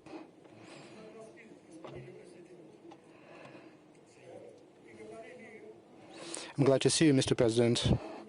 Me too. You spoke about multipolar world. This is a very interesting question for all of us. We are the oil exporters, and we also import everything else that we need for development and for consumption. We are particularly interested in making sure there's free shipping lanes, and we also need to be able to export our oil safely and securely. Mr. President, this multipolar world in the future, can it ensure shipping is free and safe, and also in terms of energy supply for the entire world, considering the case with Nord Stream, so that it does not happen again? As for ensuring sea security, I already said it, and I would like to reiterate it because it's especially important. Our adversaries always demand that we abide by international law. On our side, we demand that they abide by international law. International law, there is no mention of piracy or capture of someone's ships without any pretext, because it could lead to grave consequences. But if we stay true to the nature I've already mentioned, if the multipolar world continues to fight for the interests of every single person, trying to use instruments for the benefits of everyone, and secondly, I hope that the organizations and the citizens of countries whose leadership is trying to stir up the situation, including through the creation of problems of international logistics of international energy sector, whether it be political parties or organizations, public organizations, or citizens, may they do everything not to allow their leaders to allow for a real collapse or grave international aggravations. But no matter what happens, I'm convinced that the international energy will continue to operate securely in a sustainable manner, because the world economy is growing.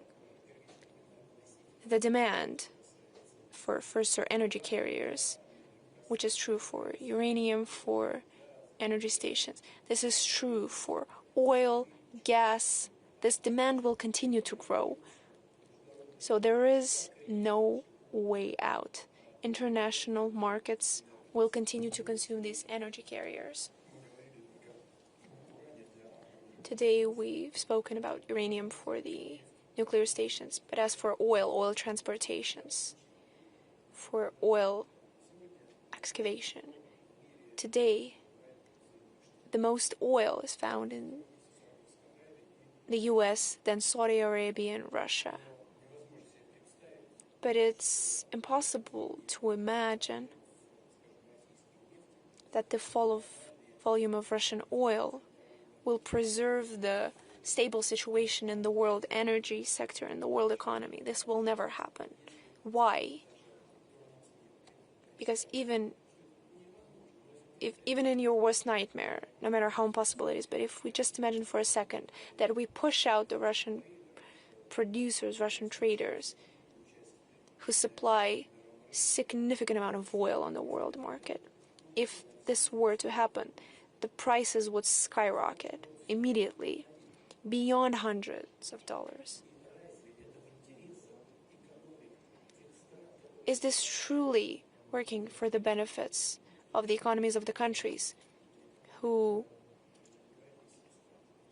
these European economies, either no one has no care for it or understands that, but still tries to seek confrontation? But no matter what happens, these demands of the world market for energy carriers will be satisfied. This will be done, including thanks to the people working in this important area, important for the international economy area. In large thanks to people like you. Thank you so much. Mr. President,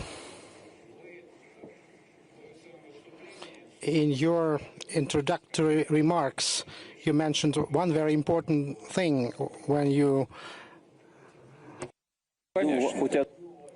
At least one important thing I mentioned. I did not waste my time today. I mentioned one thing, to be more precise. You said that the bans do not work. The bans do not work. This has been the slogan of the Valdai Club for 23 years. Here, we never banned anything. We tried to provide incentives for discussions, debates, and we will continue doing so. And we do hope that this principle will spread all over the world, as you said, and to other countries, and our country as well, because we also sometimes have this desire to ban more than necessary. We will try to spread this Valdai spirit to the whole country. And another important thing today, and what I heard from you, we know who is the comfortable person for you to talk to. This is a high standard. We'll be also trying to reach the same level so that you come to us more often and you feel comfortable. First of all, I would like to say that I have a lot of people I find comfortable to talk to, so that you don't think I have favorites. I speak very seriously. You see how our work is done. I don't think there are many countries that I haven't visited, but I haven't seen much of them. How my work looks like: airport, airplane, meeting room, airplane, airport, Kremlin, Kremlin, airport, trip. I don't see a single dime of it. But there's always someone you talk to. And unfortunately, it's all very true to protocol. And this protocol rules, they just knock the sense out of any discussion. Sometimes there are moments, very rare, you have these moments where you and your colleague are just talking. It's so rare. Sometimes we have that with Prime Minister Modi, with Chinese President Xi, when he came to St. Petersburg. We sat down and we went on a boat. And we went past Aurora. And I asked, "Oh, do you want to come see it?" And yes, we went around just to take a look. So for the Chinese leader, so for the president of the Chinese Communist Party. And then we went to Hermitage,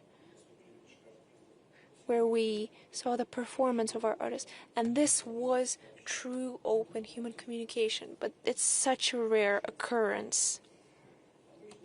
Usually, sat down, you talked, you left, you got your suitcase, you take off and you fly. But true, deep, interesting people, there are so many of them.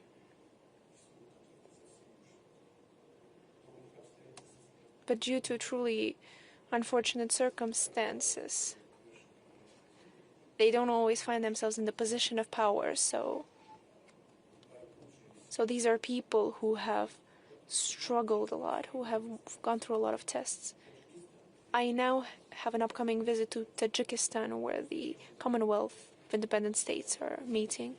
I will meet with the president of Tajikistan. And in the post-Soviet states, there are a lot of interests of one another. And just as an example, after the seizure of power by radical Islamists, the current president of Tajikistan, Mr. Narahman, entered the capital of his country, Dushanbe, with an arm in his hands.